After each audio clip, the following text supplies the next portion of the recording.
여러분 안녕하세요. 조수진입니다. 오늘 한동훈 전 법무부 장관이 국민의힘 비대위원장에 임명됩니다. 그의 앞에 3일간 3대 킬러 문항이 놓여 있다고 하죠. 27일 이준석 전 대표 탈당, 28일 김건희 특검법 국회 의결, 29일 국힘 비대위원 인선이 바로 그것입니다. 사흘 동안 난제를 어떻게 풀어내 보일 것인가. 일각에서는요, 한나땡, 한동훈이 나오면 오히려 땡큐라는 반응도 보이고 있죠. 최근 여론조사마다 공통점은요, 지지하는 정당이 없다라는 무당층이 증가하고 있다는 겁니다. 누가 되건 잘할 것 같은 정당을 찍겠다는 것이죠. 이 무당층의 마음을 어떻게 얻을 수 있을까요? 누가 혁신을 주도할 것인가? 누가 어떤 어젠다와 메시지를 제시할 것인가? 변화와 혁신이 총선 승리의 관건일 겁니다. 12월 26일 화요일 정치본색 시작합니다.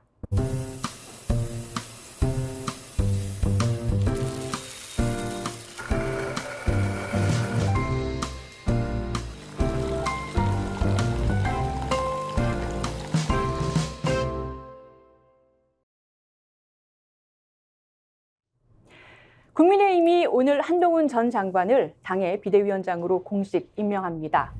한 비대위원장이 정식 임명되면 이준석 전 대표의 탈당 예고와 김건희 여사의 주가 조작 의혹 관련 특별검사 도입 문제 등 현실 정치에서 첫 걸음마를 떼는 날부터 가시밭길의 시험대에 오를 예정입니다. 한편 더불어민주당은 당내 통합에 주력하는 한편 특검법 처리에 집중하고 있는데요. 여당은 반대표를 행사하고 당정되는 어제 긴급회의를 가지고 김 여사 특검법 수용 불가 입장을 정했다라고 하죠. 여야는 연말까지 전국 긴장이 계속될 전망입니다. 양문석 언론학 박사, 박진영 민주연구원 부원장, 그리고 김준혁 한신대 교수님 모시고 전국 현안 이슈들 짚어보겠습니다. 세 분 어서 오세요. 네, 안녕하세요. 네, 크리스마스 잘 보내셨습니까? 네, 잘 보냈습니다. 바쁘게. 예. 네, 두 분 오늘 커플룩, 산타룩처럼 같은 목도리 하고 오셨네요. 저희 원래 커플이에요. 아, 네. 우리 양무석 박사님이 예. 저보다 좀 더 이제 서울말에 익숙지 않으시고 네. 그런 차이가 있습니다. 익숙지 않으시다고요? 예. 네, 제가 거의 완벽히 서울말에 가깝죠. 아, 그러신가요? 예, 예. 아침부터 예. 서정욱이 안 나오니까 예. 박진영이 저를 시비를 걸고 있습니다. 서울말은 제가 훨씬 더 잘합니다. 예, 훨씬 더 잘하시는 두 분 모시고 말씀 나눠보겠습니다. 자, 오늘 국민의힘이 한동훈 전 장관 비대위원장으로 선출을 합니다. 그 최우선 과제로 꼽히는 것이 비대위원을 누구로 뽑을 것인가. 이제 거기서 본인이 무슨 어젠다를 제시하는 것인가에 상이 나오는 거 아니겠습니까? 이수정 교수가 승낙을 했다라는 이야기도 있던데요. 비대위 색깔을 보여줄 파격적인 인선 있을 걸로 보십니까? 양문석 박사님 어떻게 보세요? 이수정 교수 오늘 그 여러 언론에 나와가지고 펄쩍펄쩍 뛰더라고요. 본인은 그 비대위원 할 여유가 없다. 수원이 엄청나게 험지다. 이렇게 이야기를 하면서 고사를 한 모양이에요. 일반적으로 우리가 이야기를 할 때 비대위원장이든 당대표든 될 때 누구랑 함께 하는지, 그리고 대통령이 되면 어떤 장관이랑 함께 하는지, 이게 메시지잖아요. 그리고 국정 운영이고 당 운영의 방향을 보여주는 부분이었는데, 윤석열 대통령이 취임한 이후에 이러한 상식과 이 예측 가능한 틀들이 다 깨져버린 거예요. 저 사람을 왜 저기에다가 넣었지? 왜 저 사람을 캐스팅했지? 저 사람하고 술을 자주 마셨나? 개인적으로 친하나? 이런 식으로 계속 갈 수밖에 없는 국정 운영의 방향들을 장관 인선에서 받고, 그러면 실질적으로 한동훈 전 장관 입장에서 인선이 어떤 메시지를 줄 수 있을까? 그리고 한동훈 전 장관에게 메시지를 줄 수 있는 인선이 가능할까? 이 두 가지를 한번 쳐다봤을 때 둘 다 어려울 거다. 그냥 이것저것 긁어낼 거다. 저는 그럴 가능성. 양 박사님께서 부정적으로 보시는 것은 아무래도 정치 초짜고, 그리고 어차피 윤석열 대통령하고 가까운 사람, 대통령을 위한 사람을 인선할 것인데 무슨 정치공학적인 깊이 있는 인선이 가능하겠느냐, 이런 취지신가요? 네, 당장 여권에서 총선 이후에 특검을 받겠다라고 하는 그 조건부 이야기를 한동훈이 이야기한 이후에 용산 대통령실에서 부글부글 끓었다라고 하고 용산 대통령실의 분노가 터져 나왔다. 이미 1차적인 경고를 받았어요. 즉 아바타는 아바타의 역할을 해라. 꼭두각시는 생각하지 마라. 시키는 대로 해라. 어디 꼭두각시가 자꾸 생각을 하려고 그래. 생각하다가 김기현이 꼭두각시인 주제에 사람 인치하다가 당 대표 인치하다가 날아갔잖아요. 용사는 동일하게 한동훈에게 꼭두각시는 아바타는 생각하지 마라. 시키는 대로 해라. 이 이야기를 하고 있는 겁니다. 예. 이 점에 대해서 박진영 부원장님은 조금 다르게 보실 수도 있을 것 같은데요. 같은 똑같이 의견이신가요? 보는데요. 아, 그러신가요? 아까 우리 제가 좀 우리 달리 봐요. 제가. 커플. 똑같이 보는 말씀하신 것처럼 지금 언론에서 이야기하고 있는 비대위의 구성원들이 한동훈의 컨셉을 보여준다. 이거는 위장술이고 기만입니다. 사실은 지금 당정대에서 김건희 특검을 받지 않겠다라고 이야기했지 않습니까? 한동훈을 비대위원장 만든 이유가 김건희 특검을 받지 않는 겁니다.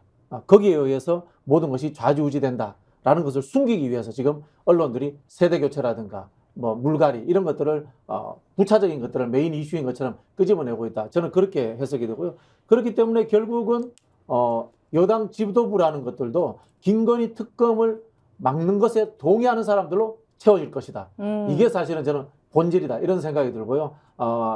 야당이라든가 언론에서 사실은 주목해야 될 부분들은 이 새 지도부가 김건희 특검을 막기 위해서 어떤 행동을 보여줄 것인가. 여기에 대해서 초점을 맞춰서 봐야지 그들이 위장술로 내보내고 있는 이 뭐 세대 교체라든가 그다음에 뭐 물갈이 이런 것들은 중요한 부분이 아니다. 이 말씀을 드리겠고요. 실제로 한동훈 비대위원장은 검찰의 특활비 문제라든가 그리고 또 윤석열 대통령의 총장 시절의 징계 문제라든가 또는 뭐 채널A 사건이라든가 모든 부분에서 또 뭐 손준성 검사에 의한 고발사주의라는 모든 부분에서 윤석열 대통령과 똑같이 연루되어 있는 한 몸이다라는 것을 저는 야권과 아주 이제 예리한 언론에서 절대 놓치지 않고 지속적으로 저는 검증을 해야 된다 그런 생각입니다. 그러니까 지금 혁신이라든가 뭐 그 민주당의 386하고 대비되는 뭐 789 비대위를 꾸리겠다, 젊은 층으로 꾸리겠다라든지 아니면은 이재명이라는 피의자 대 검사 프레임으로 가겠다라든지 이런 것들은 다 껍데기일 뿐이고 본질은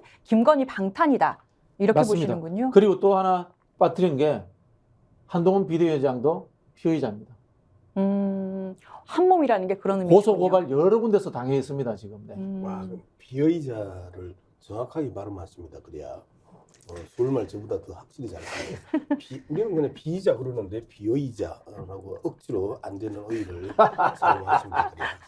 나중에 표준말 대결 한번 저희가 번외로 한번. 표준말 가장 잘하는 제가. 예. 그 두 분이 이제 의견이 같으니까 셋이 다 똑같으면 또 시청자분들이 또 재미없을 거 아닙니까? 저는 약간 좀 견해를 좀 달리하고 물론 이제 본질적으로 이제 같지만 네. 그래도 그 의견을 좀 달리하는 것도 좀 필요할 것 같아서 일부러 좀 말씀을 좀 드립니다. 그 영화 아바타라고 하는 영화를 보게 되면 그 아바타가 나중에 뭐 그 안에서는 인간처럼 되는 거 아니겠습니까? 또 피노키오도 원래는 이제 이렇게 인형으로 만들었다가 나중에 이제 사람이 되는 내용이 있죠. 우리가 이제 한동훈을 이제 아바타, 윤석열의 아바타 이야기하지만 아바타가 분명하나 그러나 또 다른 인간의 모습으로 나타날 가능성도 존재한다. 이걸 먼저 이제 전제하는 것이고요. 오늘 열리는 그 제9차 국민의힘 전국위원회라고 하는 것이 저는 흡사 체육관 선거 과거에 장충체육관에서 했던 체육관 선거의 모습을 그대로 재현하는 거다.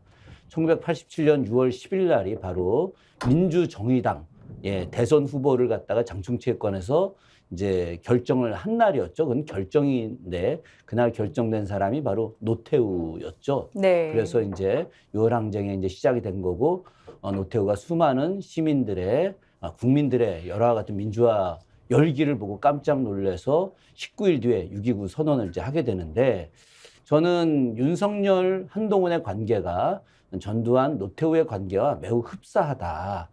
물론 이제 윤석열, 한동훈의 관계는 선후배 사이고 전두환, 노태우는 이제 친구 사이긴 하지만 그러나 두 사람의 관계는 매우 유사한 형태가 있다.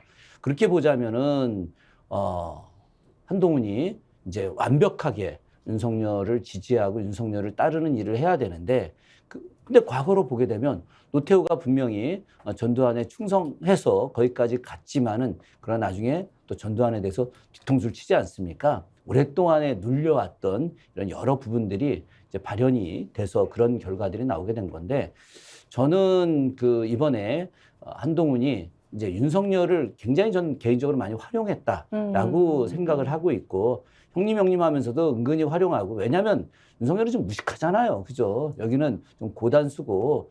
그래서 이번에 이제 두 분의 의견처럼 전 철저하게 김건희 특검에 대해서 방탄을 할 거다. 그건 뭐 너무 명확하죠. 그렇게 하지 않으면은 한동훈의 비대위원장 임명이 이제 의미가 없는 거니까, 대신 비대위원 인선을 할 때 철저하게 윤석열의 입장을 들어가면서 최소한 한동훈 자기의 뜻을 따르는 그런 세력들로 일부는 구성이 될 것이다. 그래서 큰 틀에서 이제 윤석열의 체제에 맞춰 가지만은 그 회의 진행 과정 속에서 목소리를 높이는 한두 명의 이제 전사를 좀 내보낼 수도 네. 있겠다. 그런 측면에서 한동훈의 입장을 조금씩 흘리면서 이번 총선의 어떤 주도권을 잡으려고 하기 때문에 조금 우리가 생각하는 완벽한 아바타의 입장은 좀 아니지 않을까, 그렇게 전망을 좀 해봅니다. 네. 네. 또 이견의 이제 반론을 또 좀 해드려야 되는 거잖아요. 자, 아까 3킬러가 지금 이제 줄을 이어 있단 말이에요. 네네. 그 줄을 이어 있는 상황에서 이준석 탈당과 그 다음에 특검부터 해갖고 이게 있는데, 비대위 구성 이 세 가지가 동시에 3일 만에 한동훈의 기본적인 역량들이 딱 드러나는 그 현상을 보일 거예요. 그리고 피노키오가 사람이 되기 위해서는 아주 오랜 시간이 필요합니다. 아바타가 사람이 되기 위해서 많은 시간이 필요하고 많은 사건이 필요하면서 변화를 가져옵니다. 그런데 윤석열의 아바타, 윤석열의 꼭두각시가 사람이 되기 위한 시간은 불과 앞으로 3개월 정도밖에 안 남았어요. 총선 결과 그 자체가 말 그대로 사람이냐 아바타냐를 결정하기 때문에 1차적으로 시간이 절대적으로 부족하다. 두 번째, 아바타나 꼭두각시가 독립을 하기 위해서는요, 자기가 깨끗해야 돼요. 그런데 한동훈 전 장관의 가족사의 그 비리 혐의들이 여전히 아무 선을 못 넘고 있어요. 채널A 언제든지 걸면 걸리는 수준이에요. 그 다음에 법무부 장관 과정에 있어서의 직권남용, 그 다음에 그 정치 중립성 위반, 이런 부분들이 언제든지 현 검찰이 한동훈을 치려고 하면 언제든지 칠 수 있다. 즉, D가 엄청나게 구린 상황에서 그 검찰 권력을 쥐고 있는 대통령으로부터 일정한 목소리의 독립, 저는 강아지 풀 뜯어먹는 소리라고 생각합니다. 근데 그거는 저는 약간 좀 다른데, 우리가 이제 사석에서 굉장히 가까운 거하고 요 논리적으로 바라보는 게 좀 다르다는 게 뭐냐면, 우리가 한국의 현대사를 볼 때 가장 많이 등장하는 단어가 압축이라는 겁니다. 압축 성장, 압축 경제, 뭐 이런 거거든요. 압축 민주화. 그러니까 우리가 오랫동안 차분차분 단계를 밟아야 될 것이 압축돼서 하는 것들이 우리가 지금까지 봐왔던 해방 이후의 모습이에요. 저는 한국 정치도 역시 마찬가지로 그렇다. 이준석이 지금 창당 준비하는데 2달 걸린데 압축해서 새로운 정당 만들고 하지 않습니까? 네, 온라인으로. 예전에 뭐 그 지난 총선에서 더불어 시민당 만들 때 한 2주 걸렸어요. 2주 안에 창당하는 이런 일들. 제가 당시 창당 의장을 했기 때문에 너무 내용을 잘 알죠. 근데 이런 식의 압축적인 측면이 있는데, 지금 왜 한동훈이 이렇게 꺼리낌 없이 나갈 수 있냐? 이 한국 사회가 비상식적 사회이기 때문에 그런 겁니다. 저들이 비상식적으로 모든 걸 만들어 놨어요. 만약에 이것이 상식적 사회라고 한다면 윤석열이 대통령 될 수도 없고 한동훈이 법무부 장관 하거나 지금 비대위원장 될 수도 없는 거죠. 이미 이 사회는 비상식적으로 가고 있는 상황에다가, 저는 이거는 뭐 이 반대를 위한 반대 뭐 이런 것도 일부러 좀 있을 수도 있고, 논쟁을 좀 재밌게 하기 위해서 이따가 끝나고 점심 먹을 때는 또 같이 형 얘기가 맞아 이렇게 얘기할 수도 있는데, 저는 이 한국 앞으로 언론이 굉장히 중요한 역할을 할 것 같다. 이미 조중동은 재벌들과 연대해서 윤석열에 대해서 이제 거부감을 확실하게 보여주고 있거든요. 네. 김건희에 대해서 거부감을 보여주고 있단 말이죠. 그럼 이들이 자신들의 기득권을 유지하기 위해서 윤석열한테 계속 힘을 실어주느니 한동훈을 갖다 새로운 어떤 지도자로서 막 찬양을 하는 거죠. 조금 있으면 솔방울로 수류탄 만들고 그리고 가랑잎으로다가 한강 건너가는 이제 이런 위대한 지도자, 예, 정말 어버이 수령 2가 나올 가능성이 난 높다고 봅니다. 아니 근데 교수님. 한동훈이 예, 지난 예언을 하셨네요. 1년 8개월 동안 예. 우리 국민들에게 보여준 모습이 뭐죠? 깐족깐족거리면서 이재명 대표 비난하는 것. 안 그러면 맥락 없이 마약 수사 이야기하는 것. 이거 두 개밖에 보여준 적이 없어요. 말재주라고들 하시더라고요. 예. 이 말장난이죠. 그래서 뺀질 깐족 이 의태어가 대표적인 한동훈의 이미지였단 말이에요. 즉 한동훈이 보여준 게 1년 8개월 동안 보여준 게 딱 그 정도의 역량이었었어요. 그런데 갑자기 3개월 동안에 아무리 압축 성장을 한다 하더라도 3개월 동안에 전혀 새로운 모습의 당 운영을 보여줄 수 있을까? 1년 8개월 동안 법무부 장관으로서의 모습을 보여준 것에 비추어 보건대 현실적으로 어렵다. 압축 탈모는 몰라도 압축 이 당정은 안 된다. 그렇게 예, 생각합니다. 너무 힘들어서 탈모가 예상된다. 호시 우행님께서 3개월 동안 압축 탈모가 예상된다. 그렇게 아니, 나는 좀 그런 이야기 걱정이, 하시면 안 예. 돼요. 저기 걱정이 되는 게 있어서 탈모는 그래요. 나라 걱정이. 뭐죠? 왜 걱정이 되는 게 있냐면 예, 예. 저도 이 국민의힘이 잘 되는 걸 바라는 사람이겠습니까? 저도 지금 민주당에서 정말 역할을 열심히 하고 우리 셋 다 내년 총선에서 정말 새로운 세상 만들기 위해서 뛰어나가는 사람인데, 근데 저는 조금 이 걱정, 역사 전문가로서의 걱정을 하는 이유는 뭐냐면 그 윤석열 정부 집권 초반에 한동훈이 법무부 장관 됐을 때 문재인 정부가 5년 동안 하지 못했던 일을 딱 한 칼에 해결한 게 있었어요. 그게 뭐였느냐? 바로 이창복 전 그 국회의원이자 민주화 운동의 대명사죠. 저도 제가 이창복 의장님 모시고 있었던 게 92년도, 93년도 이때 종려납에 있을 때 그때 모시고 있었는데, 그때 이 이창복 의장님이 저 민주화운동 보상금 받은 게 나중에 세금으로 나가는 이런 일들이 있었어요. 그게 굉장히 좀 과도했는데, 네. 그럼 문재인 정부가 그 해결을 못했습니다. 근데 한동훈이 법무부 장관 되면서 이거는 말이 안 되는 일이다. 그래서 바로 지시해가지고 그 문제를 해결을 해서 네. 다들 사람들이 깜짝 놀랐었거든요. 난 그때 한동훈이 무서운 사람이다. 이런 생각을 솔직히 했었어요. 근데 그 뒤에는 이제 뭐 이래저래 자기의 이익과 깐족되고 뭐 이런 거 다 있었겠지만, 이때 보여줬던 이런 한 칼의 모습들을 저는 비대위원장 하면서 뭔가 보여줄 가능성이 있을 수 있다. 그러면은 지금까지의 수많은 잘못들이 우리 국민들이 기억에서 지워버리고 한동훈이 센세이셔널하게 뭔가 한가를 내던진 것만을 기억해서 총선에서 한동훈을 지지하지 않을까. 우리는 그걸 염려해야 된다고 제가 이야기를 하는 겁니다. 네. 자, 박진현 부원장님께 좀 여쭤보고 싶은데요. 이어서 지금 김준혁 교수님께서는 한 칼이 있을 수 있다. 우리가 이제 주의해야 되는, 지켜봐야 되는 포인트도 있다고 하셨고, 아까 말씀하신 거는 한동훈은 결국에는 아바타이고 또 용산에서 가만히 있지 않을 것이기 때문에 김건희 방탄 역할을 할 수밖에 없다라고 하셨는데, 국민의힘 정당 지지도를 보면 지금 오히려 올랐습니다. 저는 이게 네. 굉장히 의아했는데, 리얼미터가 지난 20일에서 22일까지 유권자 1,003명을 조사를 했는데요. 정당 지지도가 오히려 민주당이 3.1% 하락해서 41.6%, 국민의힘은 2.3% 상승해서 39%를 기록했어요. 일주일 만에 예전에는 8% 가까이 차이가 났었던 건데 오차범위 내긴 합니다만은 두 정당이 2.6%, 오차범위 내니까 사실은 누가 앞서는지 알 수가 없는 접전 상태로 들어갔습니다. 그러니까 국민들은 오히려 한동훈 효과로 국민의힘에 대한 정당 지지도를 높여주셨다라고 평가가 되는데, 사실 본질을 보면 김건희 방탄용이다, 이 정치 신인이 잘할 수 있겠는가, 어떤 사익을 추구하는 거 아닌가, 여러 가지 우려가 있는데 왜 이런 효과가 나는 걸까요? 언론에서 그만큼 속된 말로 빨아주면은 지지율 올라가죠. 사람들이 그 내용을 제대로 판단하기보다는 키워드의 빈도수에 의해서 현혹되는 경우가 상당히 많습니다. 그런 측면이 있고요. 리얼미터 이번 조사에 솔직히 좀 섭섭한 부분들도 있는데, 이 여론조사하는 과정에서 대통령 지지도 조사를 시기적으로 떼납을 했다고 하더라고요. 대통령 지지도 조사를 하고 난 이후에 한 일주일 이상 지나가지고 정당 지지도 조사를 따로 했다고 하더라고요. 보통 요즘 하면은 대통령 지지도, 정당 지지도, 그게 좀 더 붙여서 차기 지도자 지지도까지 이렇게 같이 하는 게 관행인데, 관행적인 부분들 뗐다라는 이야기를 제가 들은 적이 있습니다. 그게 약간 그럼 기술적으로 반영이 됩니까? 그 효과가 좀 있습니까? 대통령 지지도 안에서 움직였지 않습니까? 이제까지 한동훈 네. 장관의 지지도가. 네. 근데 대통령 지지율 조사를 하지 않게 되면은 독립 변수로서 만들어주는 역할이 있는 거죠. 그래서 제가 앞에서 말씀드린 것처럼 언론이 지금 한동훈과 윤석열은 별개다라고 하면서 윤석열은 숨겨버리는 그런 하나의 이제 위장수를 쓰고 있는 거죠. 그것도 그런 잘 것들에 대해서는 봐야겠네요. 우리가 이제 제대로 봐야 되는 거고요. 우리 김준혁 교수가 말씀하신 것도 의미가 있습니다. 그게 이른바 이제 정치학에서 이야기하는 폭력의 효율성입니다. 폭력이 가장 효율적인 겁니다.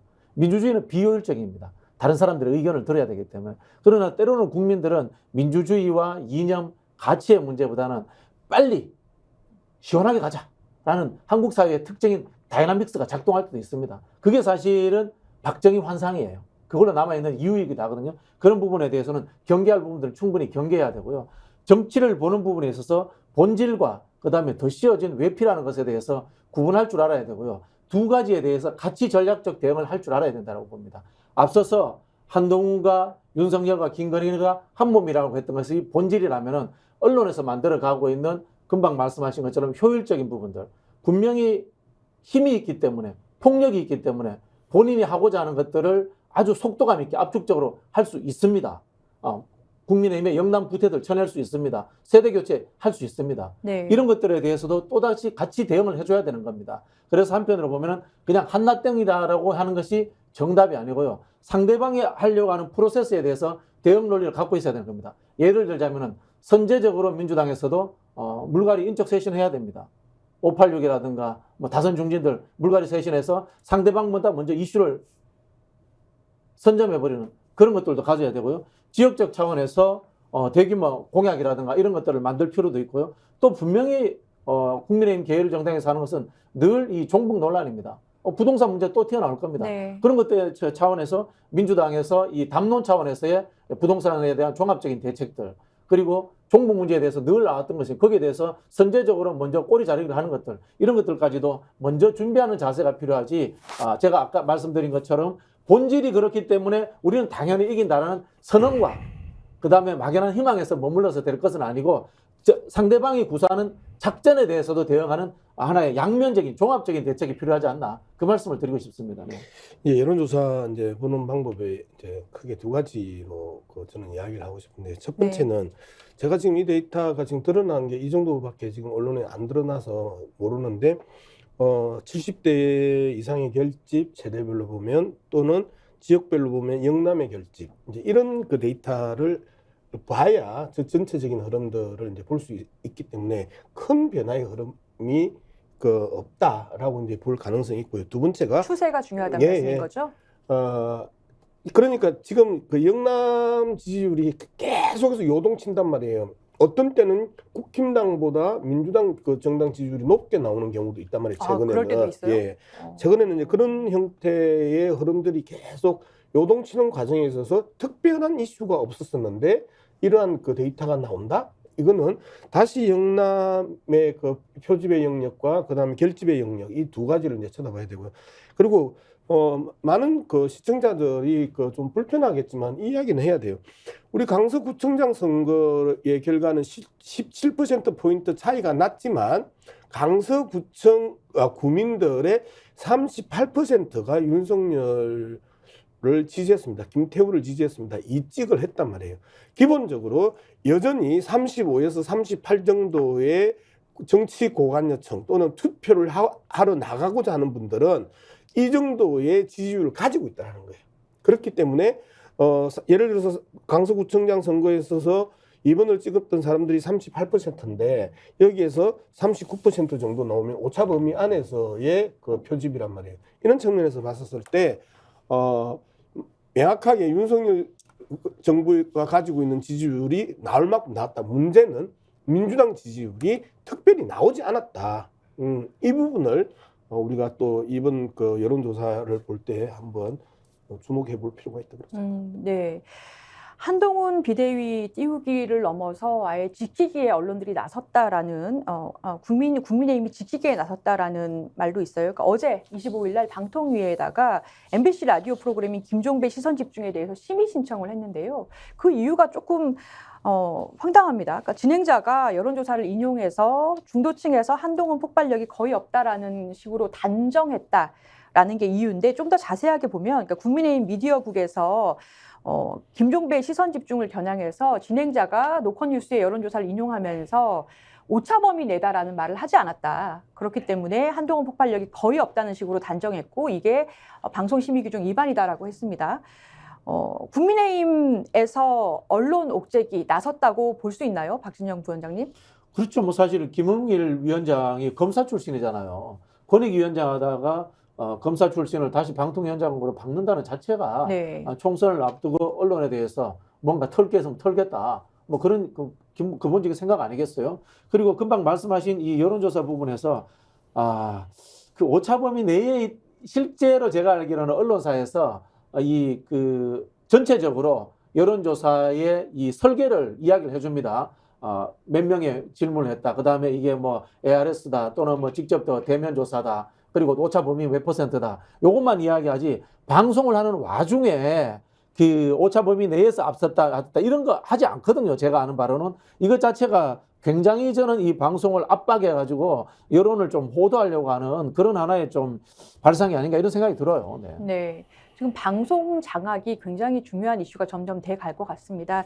이 방송 장악해서 자세한 이야기는요. 잠시 뒤 2부에서 최민희 민주당 전 의원 모시고 자세히 나눠볼 거니까 기대해 주시고요. 한동훈 전 장관에게 힘이 좀 실리고 또 전면에 한동훈 얼굴을 걸고 총선을 치르겠다라는 전략인데 연장선상에서 한동훈 전 장관이 비례위원을 받을 것이다라든가 아니면 수도권의 상징적인 지역 뭐 지금 대구가 계속 거론돼 왔었잖아요. 수도권의 상징적인 지역에 출마하는 방안도 거론된다라고 하더라고요. 가능성 얼마나 될 거라고 보십니까? 어쨌든 출마는 할 거예요. 왜 그러냐면 정치판에 들어왔잖아요. 네. 그리고 정치판에 들어오면 국회의원 배지가 반드시 필요하죠. 이후에 국힘당 내에서의 역할 문제도 있겠고, 그리고 대국민 문제도 있으면 비례로 가든 험지로 이 당선 가능성으로 가든, 근데 험지 출마는 현실적으로 저는 불가능하다고 보고요. 그다음에 수도권 출마도 거의 불가능하다고 봅니다. 강남 3구 정도를 제외하고는 불가능하다고 보고요.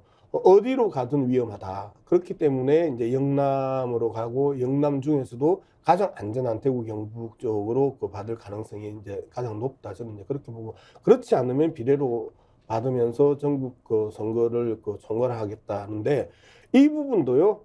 저는 말씀하셨던 오늘 내일 모레 에 이어지는 세 가지의 정치 이벤트를 어떻게 대처하느냐에 따라서 출마가 가능한지, 여기에서 인요한처럼 말 그대로 햇살에 쓰러지는 눈덩이처럼 없어질 것인지, 이게 이제 1차적인 관문이 됐습니다. 가장 인요한이 들어올 때 화려한 스포트라이트를 받았는데, 그 화려한 스포트라이트 못지않게 한동훈 지금 이 화려한 스포트라이트를 받고 있어요. 근데 여기에서 어떻게 대응하느냐가, 그리고 대응하는 데 대한 국힘 내의 평가가 상당히 중요하다. 지난주만 해도 제가 들었던 이야기로는 국회 안에 있는 남성 국회의원들의 목욕탕 안에서 영남 의원들 몇 사람이서 지가 정치를 뭘 한다고 라는 이야기들을 자기들끼리 계속 하는 것들을 우리 당 국회의원이 듣고 이제 저한테 이제 전달했던 내용이에요. 목욕탕 이야기까지 하세요. 네, 목욕탕 안에서 한동훈 지가 무슨 죄를 한다고 떠는 또 한 가지가 그 표현이에요. 나이도 어린 놈이라는 표현이에요. 왜 그러냐면 영남 정치인들이 가지고 있는 구태의연한 이 가부장적 사고방식들이 국힘당에서 아주 강력하게 남아있는 상황에서 나이도 어린 놈이 지가 뭘 정치를 한다고 이제 이런 이야기들을 하더라라는 것들을 그 이야기를 듣고 온 이제 국회의원한테 이제 그 이야기를 들었는데, 실질적으로 우리가 도와서 성공하게 만들어야지가 아니고, 팔짱 딱 끼고 개그맨이 우리 웃기면 우리를 웃길 수 있나라고 꼬나보는 것처럼, 똑같이 국힘당 영남 지역의 국회의원들은 한동훈 정말 잘할 수 있나 하고 지금은 관찰하는 이 시기이기 때문에 여기를 제대로 못 넘기면 인류한보다 더 빨리 사라질 가능성도 있다. 저는 지금 이제 한동훈이 하는 게 과거에 똑같은 케이스가 있었어요. 네. 노태우 모델이거든요. 근데 한동훈은 노태우가 아니고 장세동이에요. 그래서 이제 성공할 가능성이 낮다 이렇게 보는데요.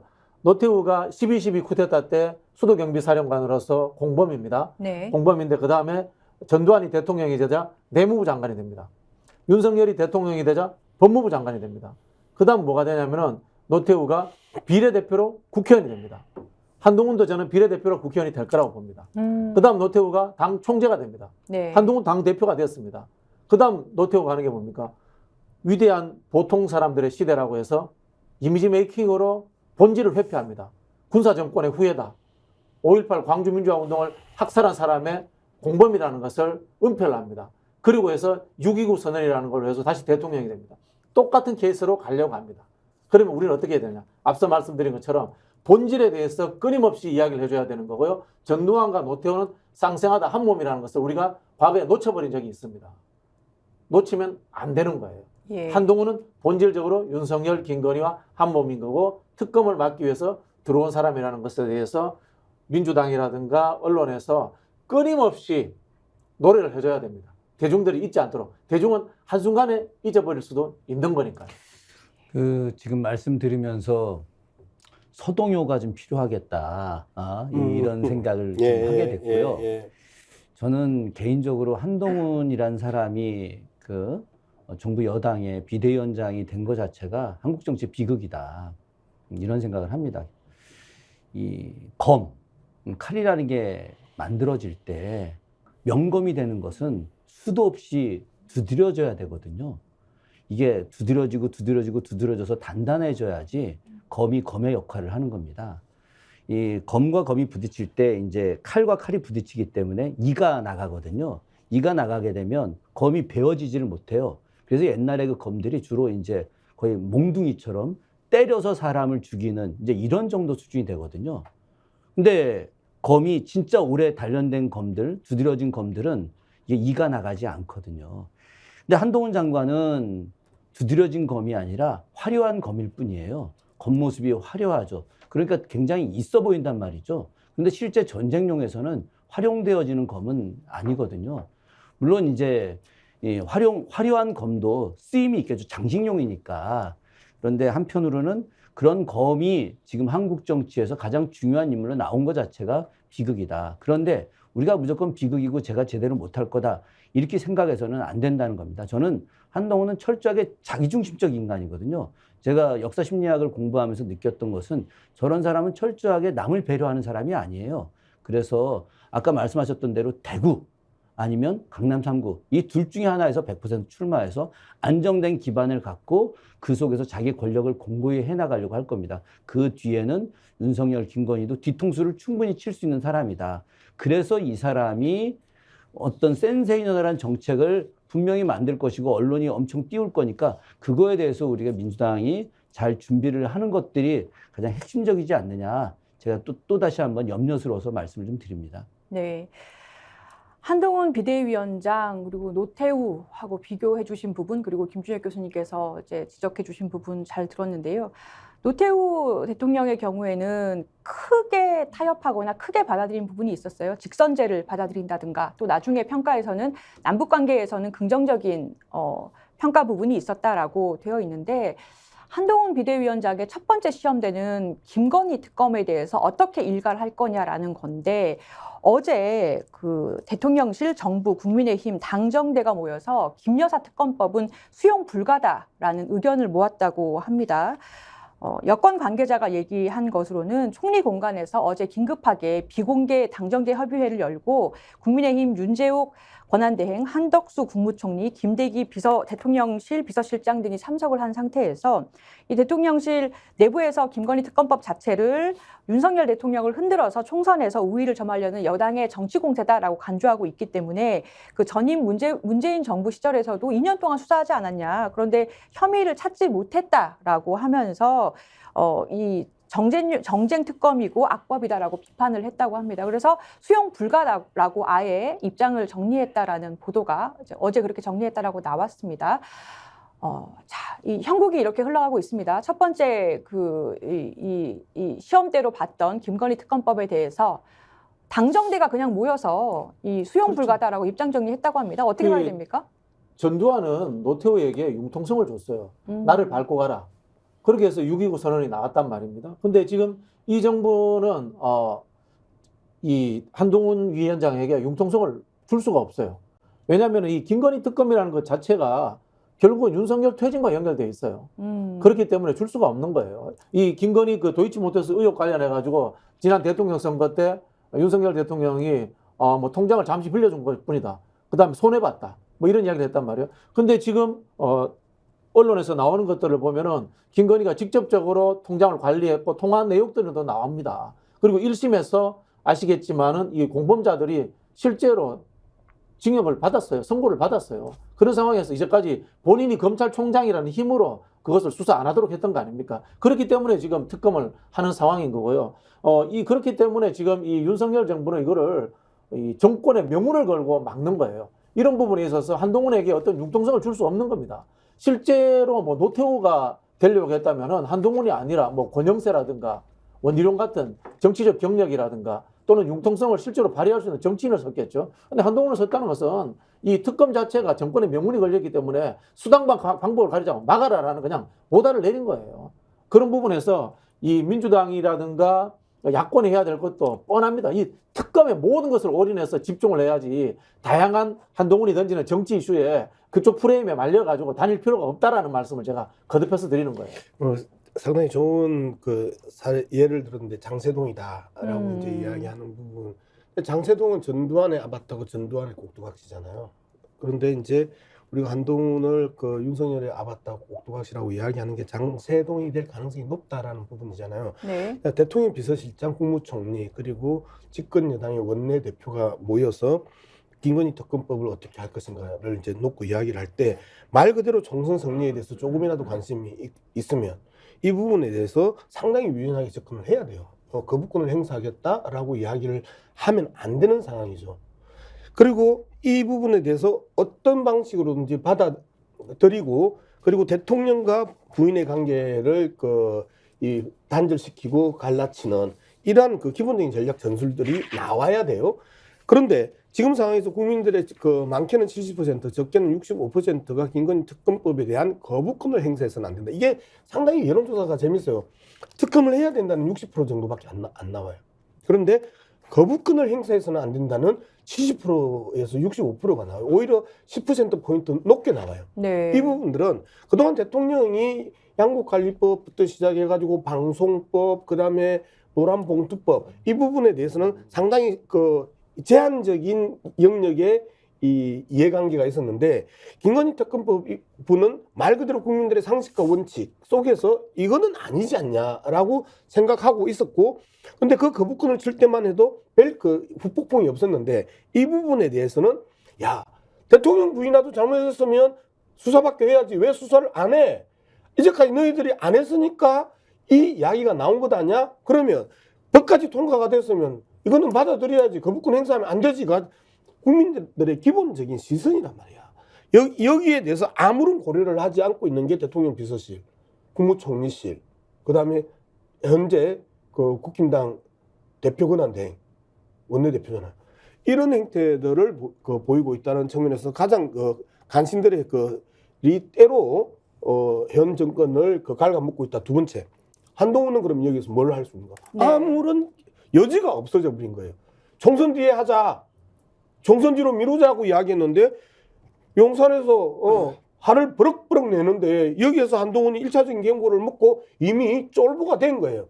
나름대로 쫄보임에도 불구하고 안 쫀 채 담담한 채 대담한 채 하고 이제까지 말을 짓거려 왔었으나 이제는 그 여지마저도 없애버렸다. 생각하지 마. 어디 꼭두가시가 생각해. 이 이야기에 대한 명확한 그 사인이 났고 이진복이 했던 유명한 말 있잖아요. 아무 말도 안 하면 아무 일도 일어나지 않는다. 한동훈은 아무 말을 할 수 없는 거죠. 이거는 이제 가정. 네. 예, 가정이라고 하는 겁니다. 앞으로 미래가 미스테리이기 때문에 알 수가 없어서 그냥 일종의 좀 상상 같은 거. 저는 한동훈의 만약에 쿠데타가 있다면, 윤석열의 쿠데타가 있다면 3월 첫 주 내지는 둘째 주다라고 생각을 합니다. 3월 첫째 주 내지 둘째 주요? 네, 왜 왜 그렇죠? 그런 생각을 하냐면은 보통 그 공천이 2월 말에서 3월 첫 주가 공천이 양당이 다 완료가 될 거라고 보거든요.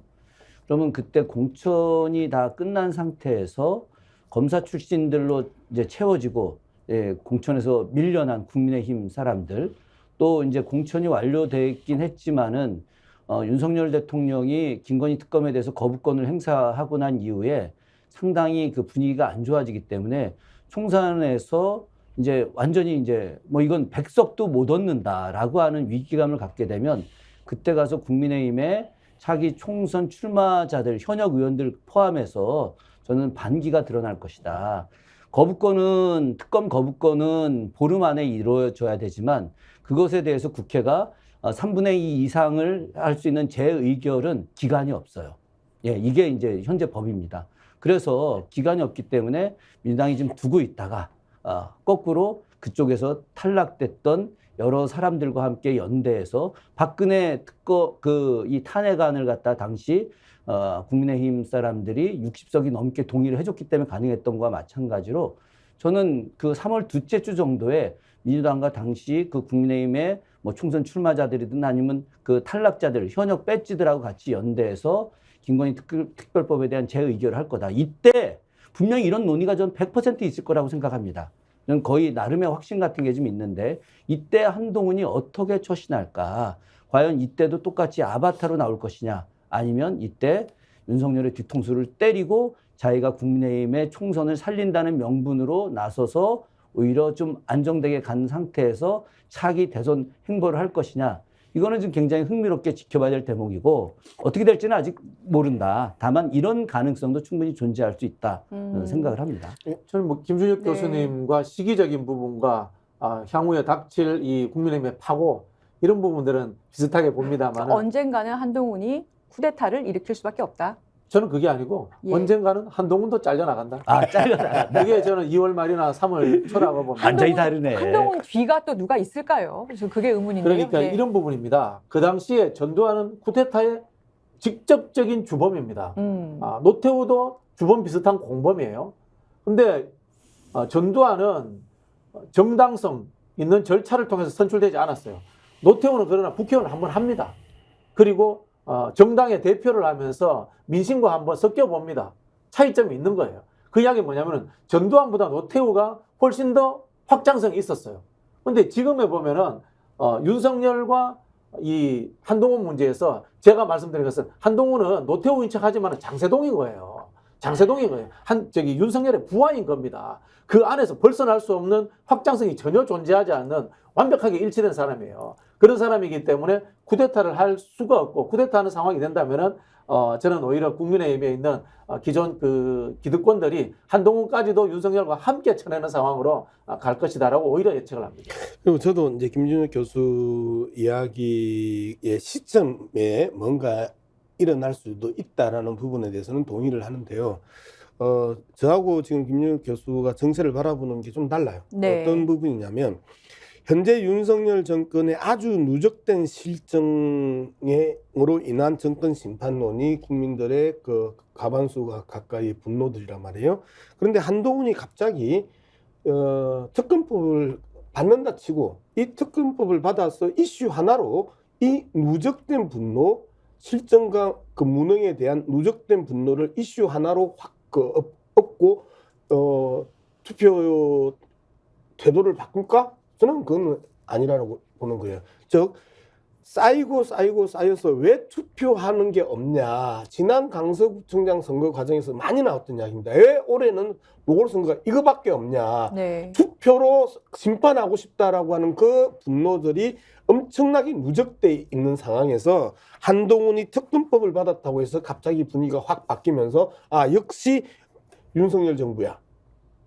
국힘당이야. 라고 하면서 투표 태도가 바뀔 가능성은 없다라는 거예요. 그렇기 때문에 한동훈 입장에서는 기본적인 정세 분석을 해도 특검법을 받을 수가 없고요. 그 다음에 자신 스스로가 특검법을 받고자 하는 의지가 있어도 용산으로부터 언제 어떻게 총알을 맞을 수 있기 때문에 특검법을 받을 수가 없고 여지에 없습니다. 그냥 시키면 시키는 대로 하는 게 한동훈으로서는 롱런하는 길입니다. 제가 이제 파악한 정보에 의하면은 네. 한동훈이 비대위원장 굉장히 고사했대요. 아, 그래요? 예, 애초에는 이제 총선 직전에 선대위원장 정도나 뭐 이런 정도를 생각을 했는데 결국은 이제 용화대의 뜻으로 비대위원장이 된 거거든요. 그러면 이제 본인이 가지고 있는 하나의 이 리미트는 완벽하게 정해져 있는 겁니다. 한계치가 정해져 있기 때문에 움직일 수가 없는 거고요. 특검을 나중에라도 뭐 자기가 손을 봐서 딜한다거나 뭐 이런 상황이 없을 거라는 생각이 들고요. 그리고 한동훈 뒤에 윤석열이 없으면은 이 기득권 국회의원들이 왜 겁내겠어요? 겁낼 이유 없어요. 윤석열이 쳐내지는 상황이면 한동훈도 당연히 쳐내버리지. 그럼 뭐하러 한동훈 데리고 있겠어요? 다른 사람 데리고 오죠. 오히려 확장성이 있는 사람들 데리고 온다거나 이준석 다시 데리고 온다거나 그런 생각하죠. 이준석이 지금도 한쪽 발을 국민의힘에다가 완벽하게 안 빼는 이유가 그거 아니겠습니까? 네. 자, 당정대에서 김여사 특검법 수용 불가 의견을 밝혔는데 이에 대해서 민주당에서 혹시 뭐 독소 조항을이라고 말되는 부분을 제거하고 뭐 총선 이후에 특검이다 뭐 이런 식으로 해서 수정안을 내서 받을 가능성은 없다고 보세요? 오늘 뭐 홍익표 원내대표가 어떤 부분도 다 해봤다. 그냥 우리는 일정대로 가겠다라고 명확하게 선을 그었습니다. 저는 그 민주당은 절대 안 받을 것이고 네. 또 특검법과 관련해서 저쪽에서 이야기하는 이제 독소 조항이라고 하는 것 이야기 자체도 말도 안 되는 거죠. 자기들이 맞습니다. 옛날에 박근혜 특검 때 다 했던 일들이잖아요. 왜 자꾸 독소 조항이라는 단어를 근데 쓰는지를 저는 모르겠어요. 그 독소 이해를 조항에서 못하겠어요. 핵심은 뭐냐면 생방송이거든요. 김건희 얼굴을 노출시키지 않겠다는 겁니다. 예전에 김건희와 관련된 내용에서 이제 방송이 되니까 김건희 코바나 컨텐츠로 들어갈 때 머리를 숙였던 거 경호원이 기억나십니까? 얼굴 안 보이게 하려고. 저는 이것을 또다시 하지 않게 하려고 하는. 그래서 어떤 형식이든지 뭐 나중에 가면은 최소 언론 기자회견 계속해서 특검이 기자회견을 매일 아침마다 했는데 뭐 이거는 좋다. 그런데 김건희와 관련된 상시적인 뭐 이 특검 받으러 갈 때 뭐 촬영하고 뭐하고 이런 것들을 갖다가 나름 조율하려고 하는 그런 의지는 국민의힘이 계속 요구할 것이다. 그러나 그거를 민주당은 절대 받지 않을 거다. 어쨌든 저는 이 독소 조항 이걸 보면서 야, 이 참 국민의힘이 김건희한테 완전히 잡히겠구나.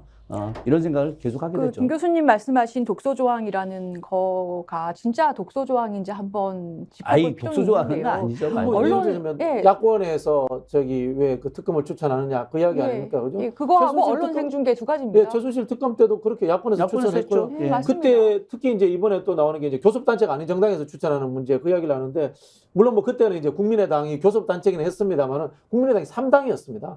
국민의당이 그 당시에 박영수 특검을 추천을 했던 걸로 그렇게 기억을 하고 있거든요. 지금도 3당이 정의당이잖아요. 정의당에서도 추천할 수 있다. 이렇게 이제 보시면 되는 거고요. 그 당시에도 생방송 다 했습니다. 생방송 다 했고 그때 또 그 특검에 한동훈이 참여도 했습니다. 그런 부분에서 이거는 전혀 뭐 근거 없는 비판이다 이런 생각이 들고요. 저는 이제 민주당에 이제 뭐 좀 정확하게 하나 짚어야 될 것을 말씀드리면요. 이게 총선 승리의 문제로 접근하면 안 됩니다. 왜냐하면요. 윤석열 정권 자체가 이걸 총선 패배 문제로 접근하지 않고 있습니다. 이미 여의도 연구소라든가 각종 여권 성향의 여론조사라든가 뭐 연구소 이런 데서 나오는 시뮬레이션들도 여권이 패배하는 걸로 나옵니다. 여권이 패배하는 걸로 다 나오고 있습니다. 대부분이 그렇게 나오고 있습니다. 그럼 중요한 것은 뭐냐? 100석 미만으로 떨어져가지고 탄핵의 위험, 개헌을 통한 임기 중단의 위험이 존재한다는 것에 대해서 위기의식을 갖고 있다라고 이렇게 판단을 하셔야 되는 겁니다.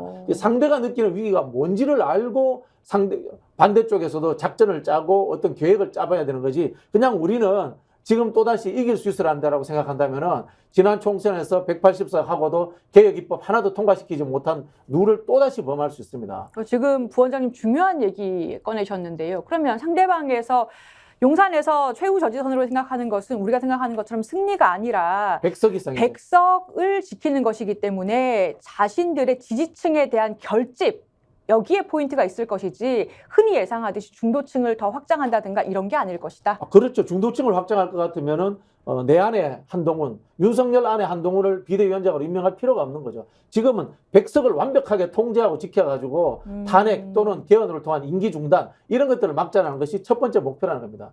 전략이라는 것에 대해서 모르는 분들이 희망 섞인 아이디어를 잡고 내는데요. 전략의 첫 출발은 지지 않는 겁니다.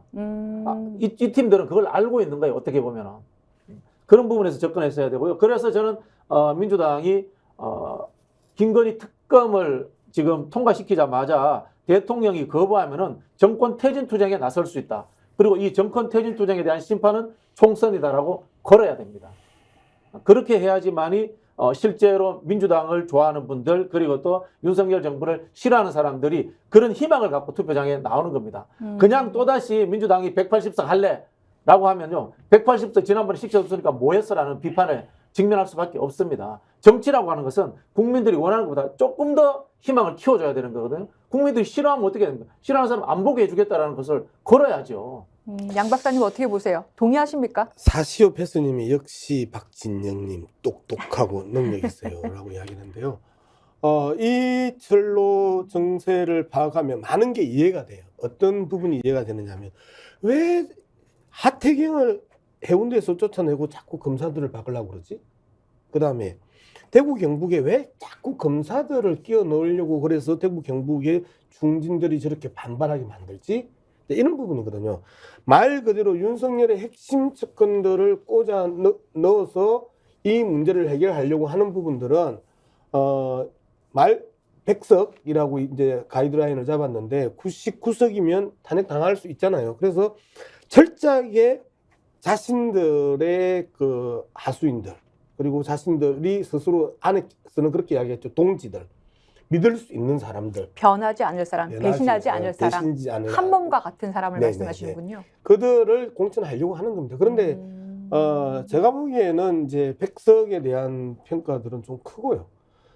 저는 뭐 자민련이든 예전에 뭐 친박연대든 영남권이든 이 중천권이든 어떤 그 지역을 가지면서 거기에서 탄핵에 대한 걱정은 없는 것 같아요. 이 정권이 하는 짓을 보면. 퇴임 이후의 안전판을 만들려고 한다가 이제 저하고 이제 박진영 교수하고 약간 차이가 있는데, 그래서 퇴임 이후의 안전판을 만들기 위한 그 윤석열 당을 그 구성하려고 하는 것 아니냐. 저는 계속 그렇게 이제 봐왔습니다. 저는 개인적으로 박진영 교수의 분석이 아주 탁월하다. 이건 아주 뭐 최근에 이런 토론 중에서 가장 정확한 분석을 한 것이 아닌가 생각을 하고요. 이것이 바로 국민의힘이 연동형 비례대표제를 갖다 절대 받아들이지 않고 계속해서 과거의 제도 형식으로다가 자기네 당이 어쨌든 비례를 많이 받을 수 있는 이런 형식으로 지금 진행되는 것이다. 근데 우리는 충분히 이 내용을 좀 알고 접근할 필요가 있겠다. 저는 계속해서 이제 강조하고 싶은 것이 민주당이 이번 총선을 좀 방심하면 안 된다. 진짜. 네. 예. 뭐 저도 저 예비 후보 등록한 출마자이기 때문에 그 누구보다 이번 총선에서 국민의힘을 꺾고, 특히나 저는 비대위원으로 이렇게 이름도 올라왔던 이수정 경기대 교수하고 같은 지역 안에서 경쟁을 해야 되는 사람이기 때문에 네. 더더욱이 이런 문제에 대해서 깊이 생각을 하고 있어요. 중요한 것은 국민의힘은 지금 말씀하신 대로 100석과 110석 안에서 결집하려고 할 것이다. 나머지 지역에 대한 몰패 이런 거 관계없다. 그래서 한동훈을 내세운다. 그런데 한동훈은 조금 더 우리가 생각하는 것보다 더 약간 얄팍한 술수를 쓸 수 있으니 이 술수가 무엇일지에 대해서 조금 더 우리가 예의주시를 할 필요가 있겠다. 이렇게 좀 말씀드리고 싶어요. 네, 지금 댓글창에서도 박진영 부원장님 칭찬이 아주 많습니다. 뭐 심은정님께서도 박진영님 사이다이십니다. 뭐 플레음님께서도 박진영 교수님 같은 전략가들이 국회에 입성해야 된다. 이렇게. 사실은 제가 우리 양문석 박사님하고 똑같은 이야기를 했습니다. 예. 근데 이제 우리 양 박사님은 서울말이 서투르 있어가지고 전달력이 부족하셨고. 네. 정말 완전 뭐 전달력도 부족하고 표현도 안 되고 발음도 안 되고 지금 아유, 표현도 아닙니다. 안 되고 발음도 두 개를 찔렀어요. 내용은 지금? 저보다 양 박사님 아니, 훨씬 아까 좋으시고 더 정확하게 댓글에서 말씀하셨어요. 제가 아까 그냥 지나갔는데 찾길바래님께서 박진영, 양문석 두 분 다 서울말 완벽하시다. 바이든을 날리면으로 들으신 분들이다. 완벽하십니다라고 칭찬도 예, 하셨어요. 스피킹은 안 돼도 히어링은 됩니다. 자, 김준혁 교수님께서 민주당이 잘해야 된다라고 일침을 날리셨는데 민주당 상황으로 좀 가볼게요. 이게 어제 오늘자 뉴스에 보면 민주당에서 통합을 위해서 삼총리 공동선대위원장 구상을 협의했다라는 보도가 있었거든요. 그러니까 내년 총선을 계속 얘기 나왔던 건데 내년 총선 앞두고 이낙연, 정세균, 김부겸 이 세 국무총리의 역할이 주목이 되고 있고 3명의 전직 총리들을 공동선대위원장으로 임명을 해서 당내 지금 통합이나 잡음을 좀 가라앉히는 방향으로 갈 것이다라고 이 CBS 노컷뉴스에서 취재를 했고요. 그리고 민주당 관계자가 확인해줬다고 합니다. 지도부에서 논의를 한 것은 사실이다라고 하거든요. 어떻게 보십니까? 현실 가능성이 있을까요? 삼총리 공동선대본부장. 두 가지 측면인데요. 첫 번째는 실제로 그렇게 구성되어도 좋고요. 좋다. 두 번째는 구성되지 않더라도 통합을 위해서 노력한다는 과정, 특히 이제 이낙연 총리의 탈당이 거의 기정사실화되는 상황이기 때문에 과정으로서도 의미가 있다, 그런 생각이 들고요. 저는 사실 지난번에 그 김부겸 총리를 이재명 대표가 만났을 때 뭔가 좀 약속이 있지 않았겠냐라고 짐작을 했습니다. 왜냐하면요, 끝나고 난 뒤에 바로 김부겸 총리가 문재인 전 대통령을 찾아뵈었습니다. 그 이야기는 뭐냐면은 삼총리에 대해서 이재명 대표가 어떤 제안을 했고 그 부분들을 저는 김부겸 총리가 문재인 대통령과 상의하지 않았나라는 생각이 들고요. 그런 부분에서 이거는 좀 현실화될 가능성이 있다라는 생각이 드는데요. 그 현실화에서 저는 이낙연 총리는 결국은 빠질 것 같아요. 왜냐하면 이낙연 총리의 목표는 다음 대통령이 되는 거예요. 근데 이 당은 이재명 당이라고 생각하기 때문에 여기에서 내가 대선 후보가 될 수 없다라고 이미 본인은 판단을 했을 겁니다. 판단을 했기 때문에 이번에 저는 뛰쳐나갈 가능성이 많다고 보고요. 다만 이제 김부겸 총리나 정세균 총리는 당장 대통령 꿈이 있는 분이 아니에요. 그렇기 때문에 민주당의 오랜 자기가 몸담았던 고향이기 때문에 이곳을 지켜야 되겠다. 이낙연 총리가 나가든 말든 간에. 그래서 그 과정에서 큰 틀에서 이분들은 동의를 하신 거다, 이렇게 보여집니다.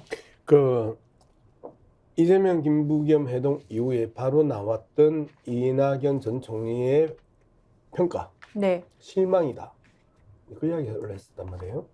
그 부분에 있어서 삼총리의 선대위원장이 그 현실 가능성 없다. 그 다음에 전제 조건이 명확해요. 원칙과 상식에 이원우 의원이 계속해서 이야기하는 내용이거나 그 다음에 이 전 총리가 계속 이야기하는 내용이 뭐냐, 사퇴해라, 통합 비대위 만들자거든요. 전제 조건이 이재명의 사퇴, 그 다음에 통합 비대위에서 공천. 끊임없이 자기들은 자기 입으로 아니라고 하면서 공천 지분을 달라고 지금 계속해서 이야기하고, 이 지분으로 자기들이 이길 수도 있다. 삼총리를 활용해서. 이원욱이 정세균계입니다.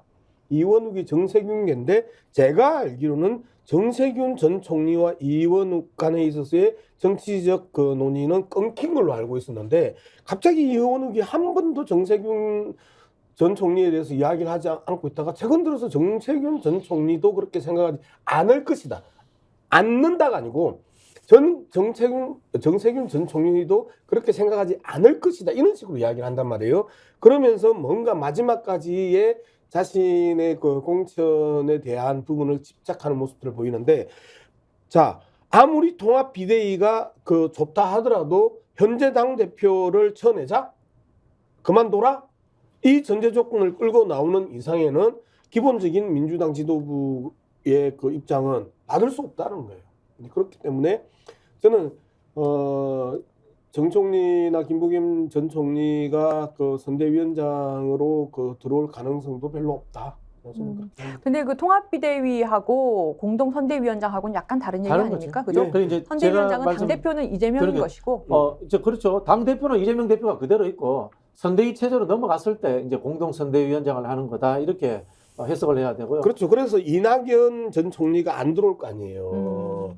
당 통합 비대위로 가자라고 지금 계속 이야기하고, 너 비켜, 우리가 할게 라고 이야기하는데, 이 부분에 대해서 기본적으로 당원들이 인정을 안 해주는데 이재명 대표라고 나 비켜드릴게요, 그럼 하세요, 이렇게 할 수 없는 거잖아.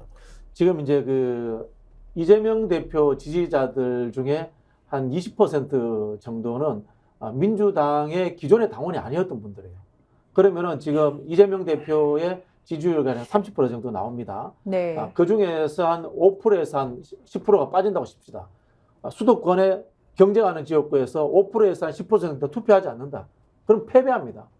그럼 뭡니까? 이 비주주들 입장에서도 이재명 대표가 사퇴하는 것을 원치 않아요. 이재명 대표가 그대로 있는 상황에서 플러스 알파가 있어야 된단 말이에요. 그게 이제 삼총리설인데 제가 아까도 말씀드린 것은 삼총리설이라는 것은 시작할 때 명분인 거고 대부분 알아요. 이낙연 대표는 들어오지 않겠구나. 그러나 김부겸과 정세균만 들어와도 성공이다. 이재명이 갖고 있는 혁신의 이미지, 그다음에 김부겸과 정세균 총리가 갖고 있는 통합의 이미지, 이것만 갖고 있어도 민주당은 굉장히 성공적인 선거 프레임을 짤 수 있다라는 관계 속에서 저는 이런 이야기가 나왔다라고 보여지고요. 실제로 이 새 총리에 대해서 제가 좀 개인적인 좀 분석을 좀 해드리자면요. 예. 김부겸 총리는 2021년도에 이낙연 전 대표와 당대표 경선을 치렀습니다. 경쟁자였습니다. 네. 그 당시에 이재명 캠프는 김부겸을 지원했습니다. 그리고 정세균 총리는 과거에 이제 당 대표를 많이 했습니다. 그 당시에 이재명 대표가 정세균 계보였습니다. 특별히 사적 관계가 존재하고 있고요. 또 정세균 대표는 과거에 이제 우리가 이제 새천년민주당에서 정치를 같이 했습니다만은 친노로서 열린민주당에 합류를 했고요. 예. 이낙연 총리는 구민주당에 남아서 합류하지 않았습니다. 그 이야기는 뭐냐면은 새 총리라고 하지만은 이 세 분들의 친분 관계가 굉장히 다르고요. 또 이재명 대표와의 관계도 제가 아는 바로는 상당히 차이가 있습니다. 결이 다르다. 네, 삼총리로 네, 네. 묶이기엔 결이 다르다는 말씀이고요. 제가 뭐 관련해서 약간 좀 취재를 했어요. 네. 취재를 좀 했고, 김부겸 전 총리는 확실하게 아마 이렇게 잘 정리해서 선대위원장으로 가실 거다. 뭐 내부적으로도 김부겸 의원 쪽에 계신 분들도 이재명 대표님의 어떤 요청에 의해서 이렇게 또 당의 승리와 또 여러 가지 지금 이제 그 이낙연 전 그 대표 때문에 당이 좀 분열되는 모습 같은 걸 보이지 않습니까? 김부겸 전 총리가 이런 것들을 갖다 극복하기 위해서 본인이 좀 앞에 더 나가는 걸로 내부적으로 좀 정리가 됐다고 하시더라고요. 저는 그 결단에 아주 깊은 박수와 감사를 좀 드리고요. 아마도 뭐 비대위 체제가 구성된다? 이거는 뭐 있을 수 없는 일이고, 아니, 대표가 멀쩡한데 무슨 비대위 체제가 구성이 되겠습니까? 또 당원들의 80% 이상이 이재명 대표를 지지하고 있는 상황에서 이재명 대표한테 나가라, 비대위 구성해라, 이런 것은 세계 정당사에 있을 수 있는 일도 아니고요.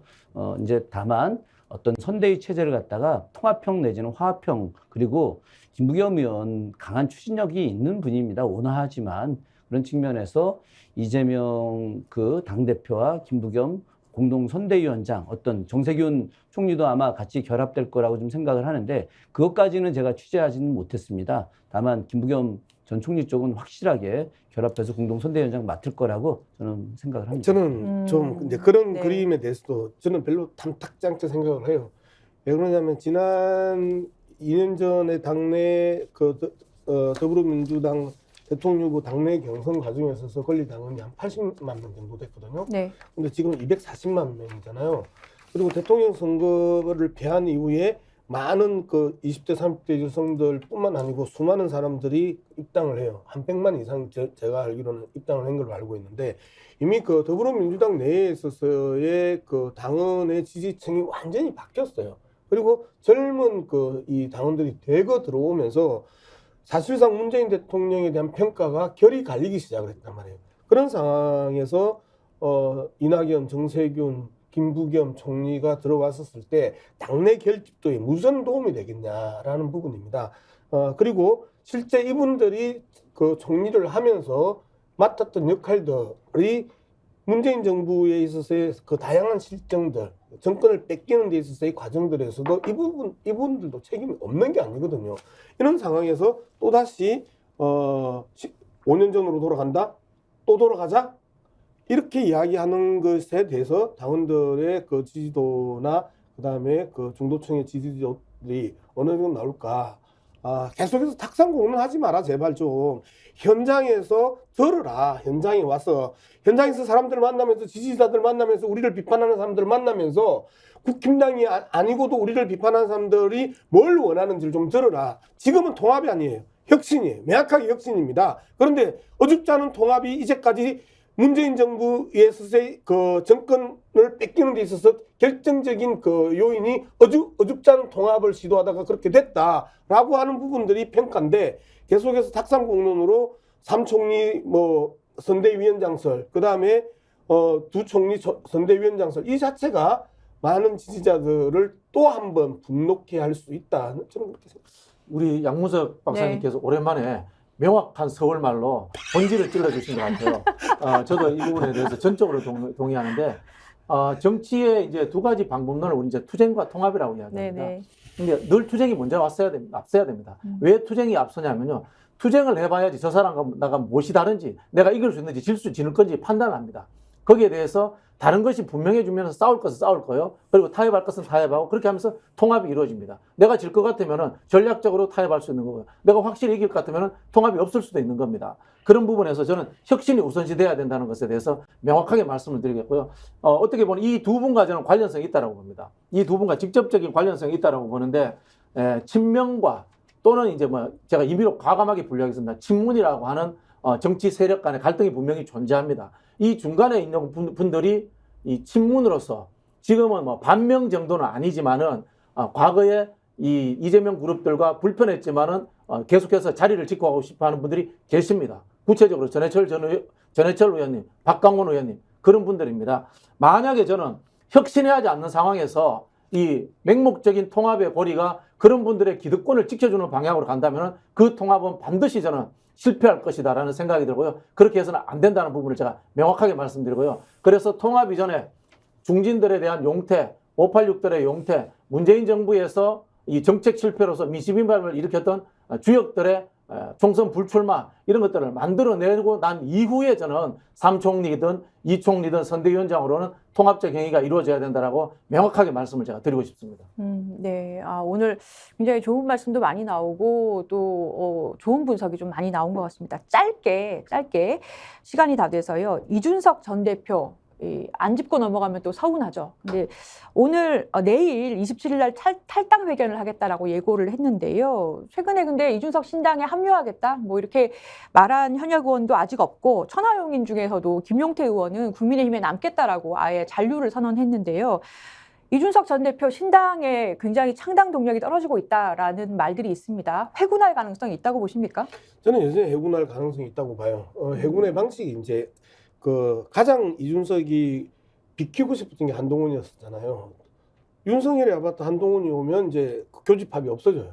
그렇기 때문에 여기에서 무너질 가능성이 있는데 나가서 다시 판 짜서 극적인 드라마를 또 만들려고 안철수처럼 나갔다가 밖에서 만들어가지고 총선 직전에 이 판을 짤 가능성이 여전히 있다라는 부분을 경계하는 거고요. 제가 이낙연 신당의 기본적인 성격을 그렇게 이야기를 했었어요. 이낙연 신당이 만들어지고 나서 총선 뒤에 다시 민주당과 통합하면서 말 그대로 당헌의 구조를 바꾸려고 하는 이러한 시도가 이낙연 총리 입장에서는 마지막 남은 시도다. 자기가 대통령을 하려고 하면.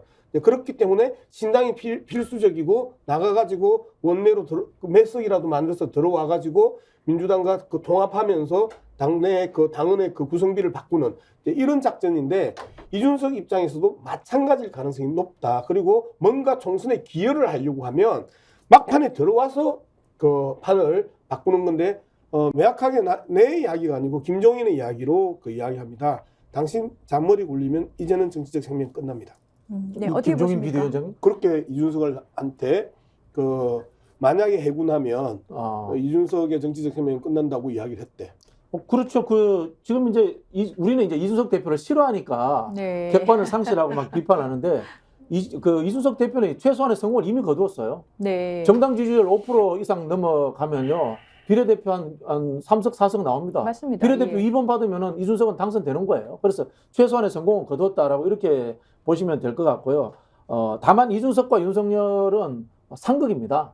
윤석열이 있는 당에 이준석을 받지 않고요. 이준석도 들어가서는 본인이 또 양두구육해야 된다는 걸 압니다. 그래서 앞서 말씀드린 것처럼 윤석열과 한동훈이 당으로부터 혹시라도 퇴출되는 상황이 있다면 이준석은 들어갈 겁니다. 그러나 그런 상황이 되지 않는다면 이준석은 밖에서 자생해서 윤석열, 한동훈이 이끄는 국민의힘이 망하면 그때 흡수하겠다라는 저는 생각을 가질 것이다. 이런 생각이 들고요. 이준석 대표도 잘 아셔야 될 게 지금 이준석 신당을 지지하는 30, 40%가 민주당 지지자들이에요. 그분들은 첫 번째, 이준석이 윤석열로부터 탄압받았다. 잘 싸울 것이라는 기대감. 두 번째, 나중에는 민주당으로 다시 회군하더라도 이준석을 펌프질 해가지고 신당 만드는데 한번 북돋아 주겠다라는 전략적 지지가 포함되어 있는 거기 때문에 그런 부분들을 알고 이준석 대표도 윤석열 대통령과 제대로 싸워야지만이 정치적 미래가 있다는 것을 제가 말씀드리고 싶어요. 네, 김 교수님 짧게 말씀해 뭐 주시죠.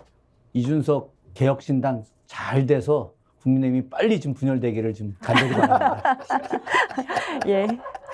속마음 또 너무 얘기를 노골적이지 않아? 해주셨습니다. 아니, 정치 평론 하면서 그렇게 노골적으로 이야기. 아니 오늘은 그래도 짧게 하라니까. 네. 네. 시간 관계상 여기까지 하겠습니다. 계속해서 정치본색 2부에서는요, 최민희 전 민주당 의원 모시고 김홍일 방통위원장 후보에 대해서 말씀 나눠보겠습니다. 지금까지 양문석 언론학 박사, 박진형 민주연구원 부원장, 김준혁 한신대 교수님 모시고 말씀 나눠봤습니다. 세 분 감사합니다. 인사드리고 마치겠습니다. 네, 고맙습니다.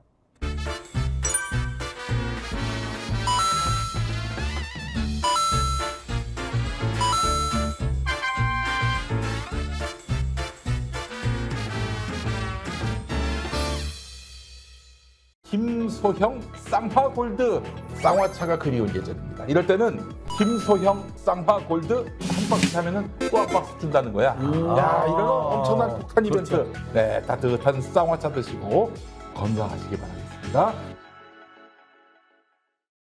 혹시 지인에게 묻지 마식으로 가입하신 건 아닌가요? 보험에도 점검이 필요합니다. 요즘 경기가 어려워서 보험료 내는 것도 부담스럽죠? 건강보험도 자동차 보험도 나에게 맞춤 보장. 믿을 수 있는 보험 전문가들. 믿을 수 있다 더 착한 보험.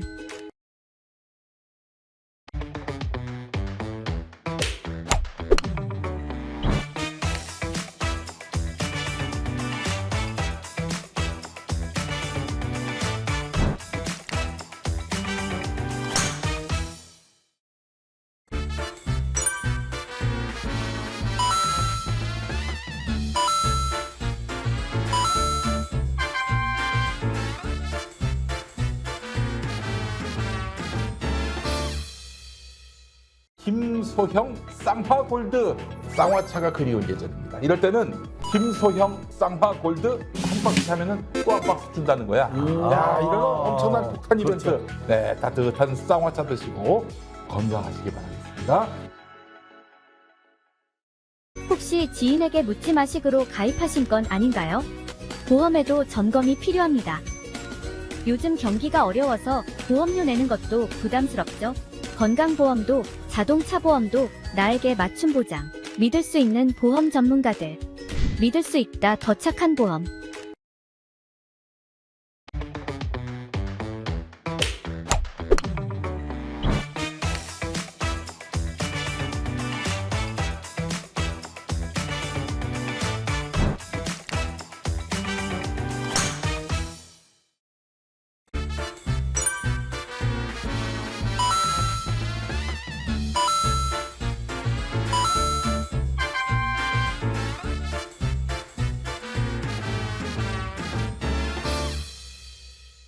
김소형 쌍화골드 쌍화차가 그리운 예정입니다. 이럴 때는 김소형 쌍화골드 한 박스 사면은 또 한 박스 준다는 거야. 야, 이런 엄청난 폭탄 이벤트. 그렇죠. 네, 따뜻한 쌍화차 드시고 건강하시기 바라겠습니다. 혹시 지인에게 묻지 마식으로 가입하신 건 아닌가요? 보험에도 점검이 필요합니다. 요즘 경기가 어려워서 보험료 내는 것도 부담스럽죠? 건강보험도 자동차 보험도 나에게 맞춤 보장. 믿을 수 있는 보험 전문가들. 믿을 수 있다 더 착한 보험.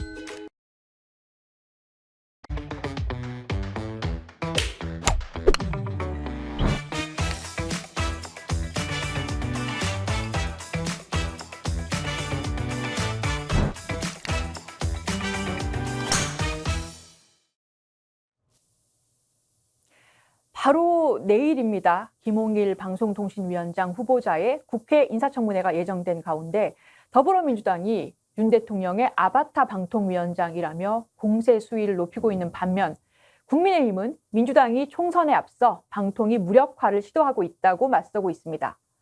최근 2인 방통위의 위법성에 대한 법원 판단이 나왔고요. 민주당이 국회의 다수석을 점하고 있는 한은 방통위 설치법상 5인 방통위 구성은 사실상 불가능합니다. 김홍일 방통위 역시 파행 운영이 예상되는데요. 이런 상황에서도 왜 윤석열 대통령은 검사 출신인 김홍일 권익위원장을 방통위원장에 앉히려고 하는 것인지, 7일간 방통위 상임위원 후보로 있으면서 그 누구보다 방통위의 방향성을 고민하신 분이죠. 최민희 전 민주당 의원 모시고 이야기 들어보죠. 의원님 안녕하세요. 오랜만에 뵙습니다. 네, 안녕하세요. 최민희입니다. 네. 저희 스픽스에는 뭐 얼마 만에 오신 거예요? 꽤 된 것 같은데요. 제가 네. 7개월 7일 동안 방송 출연을 거의 못했어요. 그래서 기존에 출연하던 프로에서도 다 하차했었고, 네. 그래서 오래 못 뵀습니다. 네. 오랫동안 참 의도치 않게 발이 묶여 있으셨는데 또 이렇게 모습 뵈니까 너무 반갑습니다. 예. 윤석열 대통령의 검사 선배죠. 김홍일 국민권익위원장이 방송통신위원장에 지명이 됐어요. 그러니까 사실은 뭐 야당은 물론이고 언론에서 또 심지어는 보수 신문에서조차도 왜 또 검사냐, 뭐 조선일보도 꼭 그렇게 해야 되냐라고 묻고 동아일보도 그랬습니다. 왜 대통령 선배 검사인지 설명이라도 해달라라고 했거든요. 왜 김홍일인 걸까요? 그러니까 설명을 못할 겁니다. 이유가 뻔하기 때문에. 저는 이게 다 대통령의 미래에 대한 불안과 공포로 비롯된 인사라고 보고 있습니다. 미래라고 하면 퇴임 후를 말씀하시는 건가요? 뭐 아니면 퇴임 후일 탄핵? 수도 있고 이런 식으로 계속 가다 보면 국민들의 분노의 한계치가 거의 한계점에 도달한 상황 같아요. 그래서 그 불안을 잠재우기 위한 인사를 지금 계속하고 있다고 봅니다. 그래서 저는 뭐 헌법재판소도 그렇고 대법원도 그렇고 다 법조계 선후배를 시키잖아요. 맞아요. 네, 그게 하나 그 대통령이 갖고 있는 미래에 대한 불안과 공포. 그래서 믿을 사람한테 맡기려고 하는 심리라고 생각합니다. 그래서 방송도 예외가 아닌 거죠. 그러니까 전문성이 너무 떨어져서 이해하기 힘들었는데 의원님 말씀을 들으니까 네. 한 칼에 좀 이해가 되는 면이 있네요. 그러니까 그동안 법조인이 방통위원장을 한 예는 있지만 뭐 정보법학회장을 지냈다든가 지적재산권 전문가였다든가 뭐 최성준 전 위원장의 경우에 그게 아니라도 미디어 관련해서 어떠한 경력이 있었는데 지금 이번 김홍일 위원장의 경우에는 전혀 경력이 없잖아요. 그럼에도 불구하고 미래에 대한 불안감을 돌파하기 위한 어쩔 수 네. 없는 인사일 거다라고 보셨고요. 이 방송통신 관련해서 전문성이 없다는 점 말고도 좀 연상되는 게, 그러니까 김 후보자 이력에서 두드러지는 게 윤 대통령의 검사 시절에 직속 상관이자 또 측근이다라는 거예요. 이런 걸 보면 이명박 전 대통령에게 정치적 멘토 또 뭐 만사 형통으로 불렸던 최시중 전 위원장 연상되기도 하더라고요. 이 얘기 들으면 최시중 위원장이 매우 불쾌할 겁니다. 어떤... 왜냐하면 최시중 위원장은 나름 물리가 트인 분이에요. 방향성이 틀려서 그렇지. 그리고 우리가 보기에는 안 좋은 방향이었지만 나름 보수 정권의 입장에서는 방송 장악을 시원하게 해낸 분이세요. 그러니까 저희가 보기에는 방송 장악의 원흉인 거죠. 네. 근데 거꾸로 보면 유능한 방송 장악 설계자, 기술자, 행동자였어요. 근데 이분은 아니잖아요. 방송도 모르고 오직 검사만 했던 분이잖아요. 그래서 저는 이 인사는 제가 말씀드린 딱 한 줄, 미래에 대한 불안과 공포로 인하여 내 최측근을 방송에 보내서 방송이 어쨌든 친윤 방송을 가속화시켜서 나를 보호해라, 이 메시지 외에는 없다고 생각해요. 말씀하신 대로 최시중 전 그 위원장의 경우는 어쨌거나 기자 출신이고 방송을 어떻게 다뤄야 입에 재갈을 채우는가에 대해서 기술을 여러 가지를 발휘했던 분인데요. 여기서 그러면 윤 대통령이 많은 검사 출신 중에서도 특히나 김홍일을 앉힌 것에 대해서 좀 의문이 있습니다. 그리고 어떤 역할을 할 것인가 조금 예상되는 면이 있는데, 그러니까 이동관 방통위원장도 자기가 자리에서 물러나도 제2, 제3의 이동관이 올 거다라고도 했고요. 근데 김홍일 후보자가 지난 5개월 동안 권익위원장으로 뭘 했는가, 그러니까 언론 관련해서를 보면 그 답이 조금 보이는 것 같기도 해요. 그러니까 권익위원장으로 재임할 시절에 뭐 KBS나 박문진 이사장의 법인카드 부정 의혹 등을 조사를 해가지고 방통위가 해임할 수 있는 근거를 마련해줬고요. 또 뭐 방송통신심의위원회가 여소야대 상황에서 뭐 옆에서 보면 어떻게 보면 쩔쩔맸다라고 할 수 있을 때 야권 측 위원이 이해충돌 소지가 있다라는 걸 재빠르게 캐치를 해내기도 했어요. 어떻게 보면 권익위원장인데 권익을 위했다기보다 어떠한 수사 혐의점, 뭐 해임 혐의점을 찾아내는데 굉장한 정도의 필요한 혐의점을 찾아내는데 뭐 소지를 발휘했다라고 볼 수도 있는데요. 뭐 이러한 점이 좀 반영됐다 이렇게 볼 수 있을까요? 우선은 이분이 찾아낸 거라고 생각하지 않습니다. 저는 누구 찾아낸 건 다른 사람이고 이분은 그냥 권익위원장이라는 직위를 남용해서 말도 안 되는 일을 했고 여기서 핵심 포인트는 그 권익위원장으로서 소위 공영방송 이사의 카드 오용에 대하여 문제가 있다라고 네. 보냈지만 그게 법원에 의해서 부정됐다는 거예요. 맞습니다. 지금 1심에서 네. 또 법원에서 이제 결론이 나온 상황이고 2심까지 계속되고 나왔어요. 있죠. 권태선 네. 이사장 같은 네, 경우는 네. 그렇기 때문에 본인이 만약에 찾아냈다면 유능하지 못한 분이고 또 하나는 KBS의 경우는 남영진 이사장을 또 똑같은 케이스로 아주 재빨리 문제다 그랬고 이제 해임을 했거든요. 대통령께서.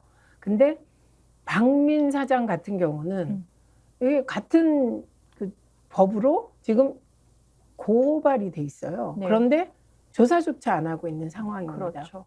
그러니까 이분은 제가 보기에는 그냥 윤석열 대통령의 아가페 인사, 아는 사람, 가까운 사람, 패밀리 아, 그 범주에 있으면서도 아바타가 아니라 아가페. 예, 저는 패밀리. 아바타라는 말은 아바타는 그 영화가 저의 아바타 그러면 저의 권한과 능력과 이걸 다 가지고 있는 건데 그게 아니고 n분의 1 아바타 그것도 방송 아바타 방송 n분의 1 아바타 예, 그렇게 보이고요. 유능하지도 못하고 방송도 잘 모르고 그런 분이라고 생각합니다. 그러니까 이거는 오직 방송 장악만이 목표인데 성공하지 못할 것 같습니다. 그 전문가분 모셨으니까 좀 다른 것도 여쭤볼게요. 현재 KBS 상황 말입니다. 박민 사장이 취임하면서 뭐 시사 프로그램 폐지하거나 또 메인 뉴스 진행자 뭐 단숨에 교체하고 뭐 완벽히 장악했다라고 얘기가 나오고 있어요. 또 YTN 매각 관련해서도 계속해서 잡음이 들리고 있는데요. 현재 윤 정부의 방송 장악 플랜 이후에는 어떻게 진행될 것 같으세요? 우선 윤석열 정부의 방송 장악 플랜은 MB 때 방송 장악 플랜을 그대로 따라가고 있습니다. 그런데 MB 때에 비해서 시간도 오래 걸렸고 제대로 하지 못하고 이게 검찰이 수사하듯이 방송 장악을 하다 보니 이게 잡음이 계속 들린 거죠. 그래서 이걸 만약에 거꾸로 점수를 매기면 MB는 집권하고 6개월 만에 방송 장악 끝냈거든요. 네. 네, 그런데 그만큼 이제 반대급부 파업도 하고 뭐 그 조직화된 저항도 심했죠. 그런데 이 경우는 지금 집권한 지 1년 8개월 차 아닙니까? 1년 7개월 차인데도 지금 방송 장악 이게 이슈가 계속 되고 있다는 건 방송 장악을 못했다는 거예요. 근데 이 왜 못했는지는 뭐 여러 가지 또 분석을 할 수 있겠죠. 그런데 그럼 못 있는데 가장 핵심은 이렇게 검사들을 내려보내고 네, 그리고 이미 그 이동관 위원장을 내려보낼 때 자신감에 넘쳤지만 저희가 안 될 거다 그랬어요. 왜냐하면 2008년 당시에 언론 환경과 지금 언론 환경이 다르다. 그리고 결정적으로 다른 게 뭐냐. 야당이 절대 다수 의석을 갖고 있기 때문에 만만히 보면 안 된다는데 정말 호기롭게 내려와서 호기롭게 90일 만인가요? 최단기 방통위원장하고 끝내신 거거든요. 네. 그래서 안 해야 될 인사를 하면 이런 참극이 벌어진다. 방송 장악도 제대로 못하고 인사 참극이. 근데 플랜이 어떻게 되냐면 우선은 방송 장악합니다. 공영방송. 네. 그래서 그 플랜은 KBS, MBC, YTN, 연합뉴스 등 장악하는 거죠. 그러면 KBS, MBC, YTN, 연합뉴스를 장악하면 다른 종편, 다른 방송들은 알아서 따라오고 알아서 기게 되거든요. 이걸 노린 거죠. 1단계. 이제 파열음이 났어요. 2단계는 여기서 그치지 않고 공영방송 민영화합니다. 민영화요? 매각을 한다, 지분 매각한다 말씀이신가요? 예를 들면 TBS 보세요. 서울시가 TBS 다루는 거 보면 예전에는 사장을 자기 성향으로 바꾸면 시장 성향으로 바꾸면 그 방송은 살려놨어요. 네. 근데 지금 방송사 자체를 없애겠다는 거예요. 그 없애는 방식은 여러 가지 고민하고 있겠죠.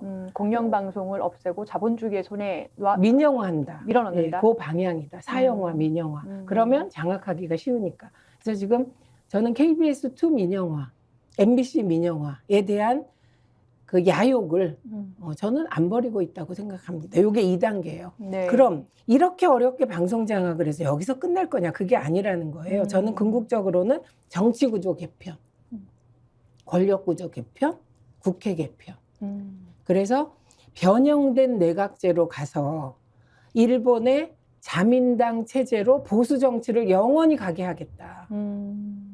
그래서 일본 따라하기 정치지형 개편, 이게 최종적인 목표라고 생각합니다. 그렇게 하려면 보수적 의제 지형을 만들어야 되니까 방송 장악이 필요합니다. 아, 지금 굉장히 큰 얘기 해주셨습니다. 이것은 제가 지금 이렇게 막 정리를 해서 그렇지 이미 MB 때부터 저희가 우려했고 나왔던 얘기고 종편이 출범했을 때도 이런 우려를 많이 했죠. 보수 의제가 세상을 지배하게 될 거다. 보수 정권, 수구 정권에서 계속해서 방송 장악을 시도한 이유, 저는 개인적으로 왜 이렇게까지 공을 들이는가 그냥 어렴풋이 알고 있었는데 장기 집권을 위한 포석으로 하는 것이다. 보수 장기 집권, 결국은 보수 장기 집권 정치 지형으로 가는 것이다. 그래서 이 정부 들어서 노골적으로 친일적인 행보를 대통령이 보이잖아요. 맞습니다. 예. 네, 그 노골적으로 보여요. 예. 그래서 더 강한 의지는 갖고 있는데 문제는 실행력과 유능함이 부족해서 뭐 좀은 우리가 시간을 벌 수 있고 또 하나는 그러니까 총선이 굉장히 중요한 겁니다. 맞습니다. 총선 때 그 방송 장악 그리고 보수적인 정치 지형 재편 쪽에 심판해야 민주주의 계속 지켜나갈 수 있죠. 저는 요즘에 오히려 의도적으로 조중동을 계속 찾아보고 심지어 종이신문도 구독을 하는데요.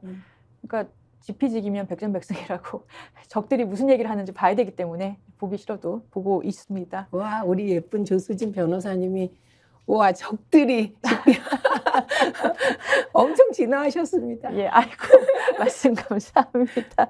네, 근데 또 하나 이제 달라진 언론 환경 중에 하나는 스픽스 같은 매체가 이렇게 짧은 시간에 자리 잡아서 강력하게 작동할지 몰랐던 거죠. 예, 맞아요. 저희 지금 1년여밖에 되지 않았어요. 지금도 실시간으로 굉장히 많은 분들이 보고 그렇습니다. 계시거든요. 네. 이렇게 뉴미디어가 저는 우리나라가 국운이 기울지 않았구나, 천운이다, 이렇게까지 유튜브 시청자분들이 많이 만들어진 상황에서 이러한 윤석열 정부가 들어선 것이 그나마 저는 하늘에서 도와주신다 이런 얘기도 한 적이 있습니다. 그 하늘은 스스로 돕는 자를 돕는다고 하잖아요.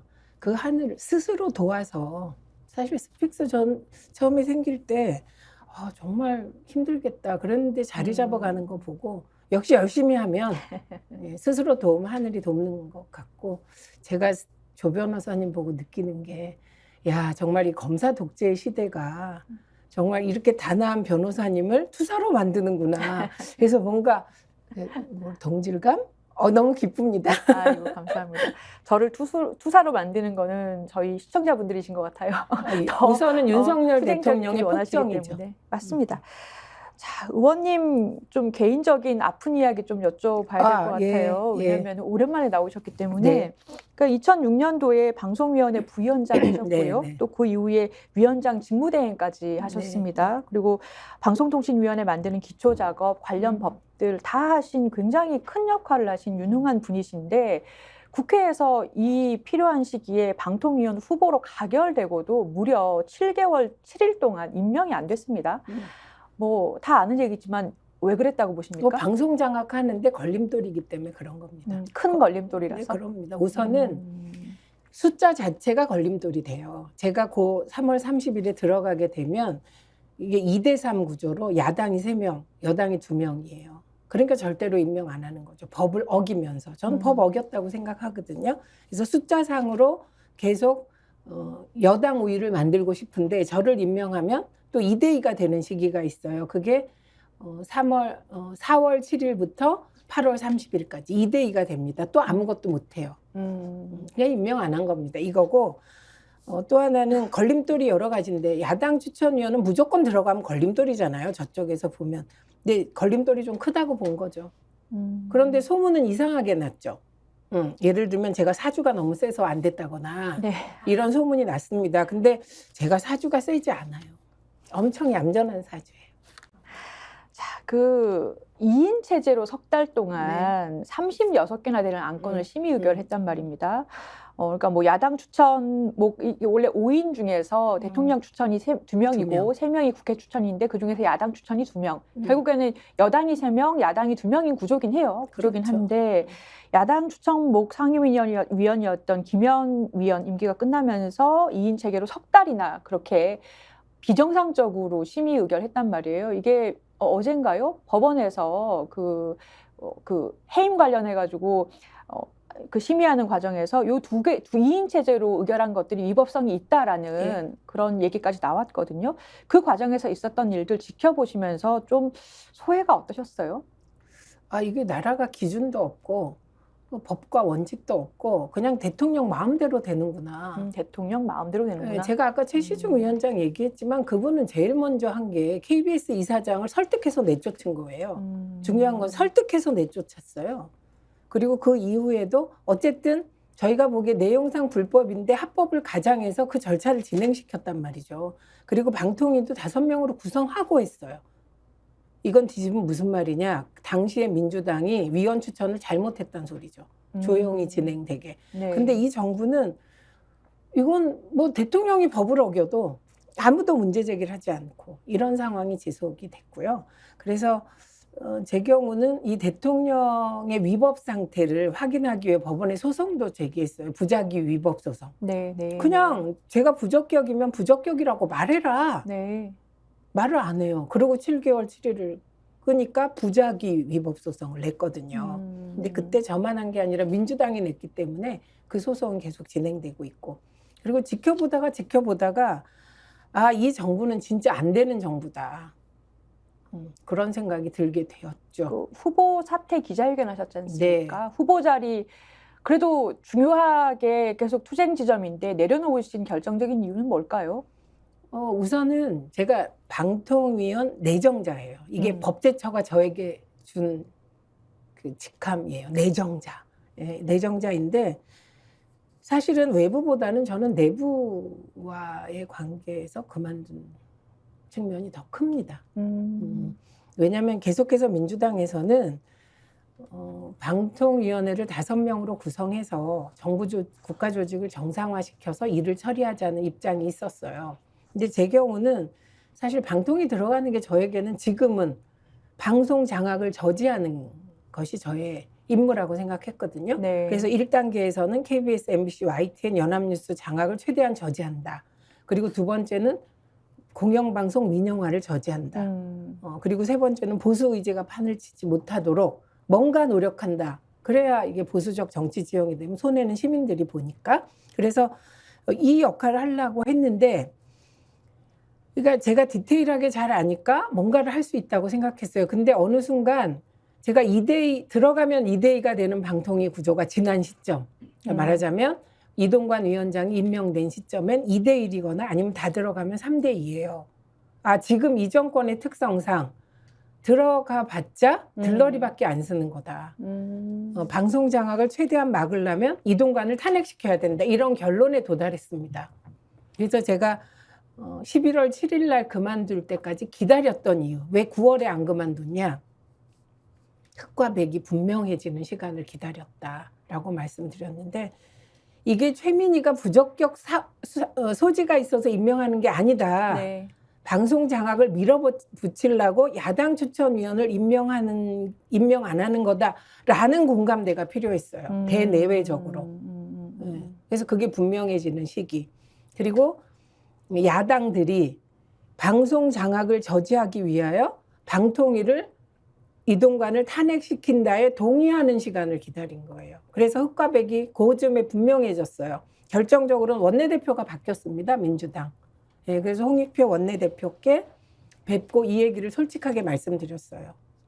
저를 방통위원회에 넣어서 내부 투쟁을 하기 위하여 딜하지 마십시오. 전 잘못한 것도 없고 부적격도 아니니까 혹시 저들이 나를 받아준다고 하면 사과 받으십시오. 이렇게 처음에 얘기했고요. 당연히 저쪽에서 저만 임명 안 한다고 했겠죠. 저쪽에 이진숙 씨를 임명하고 싶어 했다고 합니다. 그래서 이진숙과 저를 빠트하게 된 거예요. 그게 저한테는 받아들일 수 없는 거였어요. 그런 제가 지금까지 얘기가 있었군요. 방송 예. 정상화를 위하여 싸워왔는데 방송 장악 그 MBC에는 방송 장악 대명사로 행동대장으로 알려져 있더라고요. 저분이 그분과 저를 같이 들어가는 거 저로서는 뭐 상상할 수가 없었고 무엇보다 이동관 위원장의 행태를 눈뜨고 볼 수가 없어서 이동관 위원장을 탄핵해 주십시오. 알겠습니다. 요청드렸고 또 그런 배경이 있었군요. 근데 이동관 위원장 네. 탄핵시키면서 저는 방통위 들어갈래요. 이거는 저는 뭐 여러 가지로 안 맞아서 저 그만두겠습니다. 이동관 그만두거나 탄핵하자 이렇게 됐고 그래서 제가 농계의 심정으로 탄핵시켰다. 알겠습니다. 자, 당장 현재 얘기로 다시 와볼게요. 내일입니다. 김홍일 후보자 인사청문회인데요. 뭐 임명에 큰 문제가 없을 거다라고 다들 예상을 해요. 왜냐하면 이동관 전 위원장의 경우에도 뭐 자녀의 폭력 문제라든가 위장전입 문제라든가 여러 가지 있었지만 결국 임명이 됐지 않습니까? 근데 현실적으로 김홍일 후보자가 임명된다고 쳤을 때 가장 우려되는 일이 뭘까요? 우선 첫째는 권태선 이사장 해임 강행할 겁니다. 그러니까 박문진 이사 해임. 네, 이사 해임에서 이사장 해임되는 거죠. 두 분이에요. 네. 이사장과 이사 한 분 해임시킬 거라고 봅니다. 그럼 그거는 위법한 거죠. 왜냐하면 2인 체제 방통위가 중요한 결정을 하니까. 네. 그래서 민주당은 이런 거 좌고우면 할 필요가 없습니다. 그럼 어떻게 해야 될까요? 그냥 탄핵 들어가야 되는 거예요. 지금 민주당에서 갑자기 네. 일부에서 방통위를 5인 체제로 하자. 그래서 논의해서 처리하도록 하자. 이거는 그냥 들러리 서겠다는 것에 다름 아니거든요. 박문진 이사 해임을 추진하면 방금 2인 체계에서의 문제도 네. 있다고 하셨는데 또 하나가 방통위 전체 회의에서 그 이제 해임을 진행하게 되는데 김홍일 위원장의 경우는 권익위원장 시절에 네. 본인이 조사했던 청탁금지법 사안을 가지고 네. 또 네. 해임을 진행하게 되면 뭐 판사나 위원회도 그렇습니다. 자기가 심의위원으로 관여했던 일이 재판에 올라오거나 하면 본인이 기피나 회피 신청을 하게 돼 있거든요. 네. 똑같은 정신이 이 적용이 될 텐데 자기가 기초조사해놓고 넘겨놓고 자기가 다시 의결한다? 이거는 이해상반으로 위법 아닙니까? 좀 위법이라고 보고 반드시 권태선 이사장이 또 법원에 가겠죠. 그러면 법원은 저는 그것까지 법원이 그 김홍일 전 검사의 손을 들어줄 리는 없지 않겠습니까? 이건 너무 뻔한 일이잖아요. 그리고 우선 이런 거 다 떠나서 부끄럽지 않습니까? 근데 지금 이 정부의 특징은 저렇게 할까? 저렇게 할까? 저렇게 할까? 저렇게 할까? 이걸 다 했다는 거예요. 제 경우도 처음에 3월 30일 날 제가 의결됐잖아요. 국회에서. 이제 네. 추천자예요. 국회 정식. 그런데 제가 의장님도 뵙고 다 했는데 임명하겠지. 뭐 한두 달 지나면 하겠지. 심지어 보수 언론에 한 그 중견 간부가 전화 왔어요. 시간 지나면 되시는 거예요. 네, 이게 방송 쪽 좀 정리하려고 하나 봐요. 이런 식의 전화까지 왔어요. 그래서 전부 다 임명은 하겠지. 국회에서 의결했는데. 그런데 7개월 7일 동안 진짜 안 하더라고요. 뿐만 아니라 권태선 이사장의 경우 이번에 권익위가 추가로 또 조사했잖아요. 네. 이분은 정말 카드를 완벽하게 쓰신 거예요. 그래서 흠잡을 게 거의 없는 거예요. 그런데 또 조사를 해서 또 김홍일 위원장을 방통위원장으로까지 옮겨서 이거 왜 옮겼냐? 저는 다른 방통위원장 웬만한 사람 가면 처리 못할 것 같거든요. 권태선 이사장 건을. 이게 지난번에 이거보다 우리가 더 심하다고 생각한 것을 본인들이 우리가 해임했는데 법원에서 졌잖아요. 근데 이거는 더 그 사유 자체가 더 작은데 이걸로 하면 되겠습니까? 망설일 것 같은데 아가페를 하는 이유, 믿을 만한 사람을 하는 이유, 그래도 한다는 거죠. 그래서 할 거라고 봅니다. 지켜봐야 될 것 같습니다. 네. 최민희 전 의원님 모셨으니까 정치권 상황, 총선 네, 이야기도 네, 좀 네. 간단히 여쭤보겠습니다. 자, 민주당은 이해찬 전 대표가 뭐 180석 이야기도 하고요. 또 조선일보에서는 뭐 국민의힘이 서울에서 6석 뭐 지난번보다 더 참패할 거다라고 예상을 해요. 사실 국민의힘이 이번에 뭐 대승할 거다라고 보는 곳은 없지만 그 참패 정도에 대해서 이렇게들 전망을 하는데 총선 판세 의원님 어떻게 보세요? 우선 판세보다 그때 총선의 시대 정신이 무엇인가예요. 근데 저는 크게는 경제, 문제는 민생, 민생 전선이 쳐질 거라고 봅니다. 제 경우는 지역 많이 돌아요. 근데 지금 돈 게 아니라 7개월, 7일 동안 할 일이 없어서 지역을 돌았어요. 방송도 못 나오고 정말 할 일이 없어서. 근데 정말 살기가 너무 힘들어요, 지금. 근데 제가 국회의원들께서는 월급 세비 꼬박꼬박 받으시고 후원금 받으시고 9명의 보좌관들 두시고 그러니까 이 민생 현장의 아픔을 정말 이해하실까? 제 경우는 그나마 방송 출연도 못하고 수입이 하나도 없었잖아요. 그러니까 진짜 그 공감할 수 있더라고요. 제 처지와. 예, 그래서 이런 시기가 필요하다고 생각했는데 민생일 것 같습니다. 모두에게. 이거는 민생 파탄 윤석열 정권 심판. 이게 1이고요. 그 다음에는 불공정 정권 심판. 네, 이게 검사 독재 정권 심판 이렇게 가겠죠. 네, 그래서 민주주의 회복. 이게 이슈가 두 개가 시대 정신이 될 것 같습니다. 그리고 판세는 많은 얘기 하잖아요. 이거는 뭐 페이크다 뭐. 근데 지금 현재 판세로는 조선일보 보도 내용이 맞는 것 같아요. 수도권 6석 말고는 국민의힘에서 이길 수 없다. 서울. 그런데 지금 판세인데 정치는 생물이기 때문에 이게 고정된 것은 아니다. 그리고 이해찬 대표가 150석에서 뭐 좀 더 얻느냐 아니면 108석이냐 이게 문제다 이렇게 말씀하신 거거든요. 만약에 심판 정서가 강하게 작동하면 야권의 힘을 몰아주실 거다. 그런데 워낙 여당은 쓸 수 있는 카드가 많아요. 뭐 자영업자 이번에 이자 뭐 돌려주고 뭐 등등 쓸 수 있는 카드가 많고 또 걱정되는 북풍 문제가 있습니다. 그래서 쓸 수 있는 카드가 많기 때문에 그럼에도 불구하고 과반을 해야 된다. 그래서 저는 150 플러스 1석만 민주당이 하면 성공이라고 생각하는 쪽입니다. 네. 아, 정말 30분이 너무 짧은 시간으로 느껴진 것 같아요. 역시 최민희 의원님 말씀도 너무 잘하시고 맞습니다. 또 깊이 있는 분석 많은 도움 됐던 것 같습니다. 자, 정치의 본색 내일은요. 최경영 기자가 수요일 코너로 찾아옵니다. 그리고 내일 수요일 2부에서는 추미애 전 장관이 출연하십니다. 많은 기대 부탁드리겠습니다.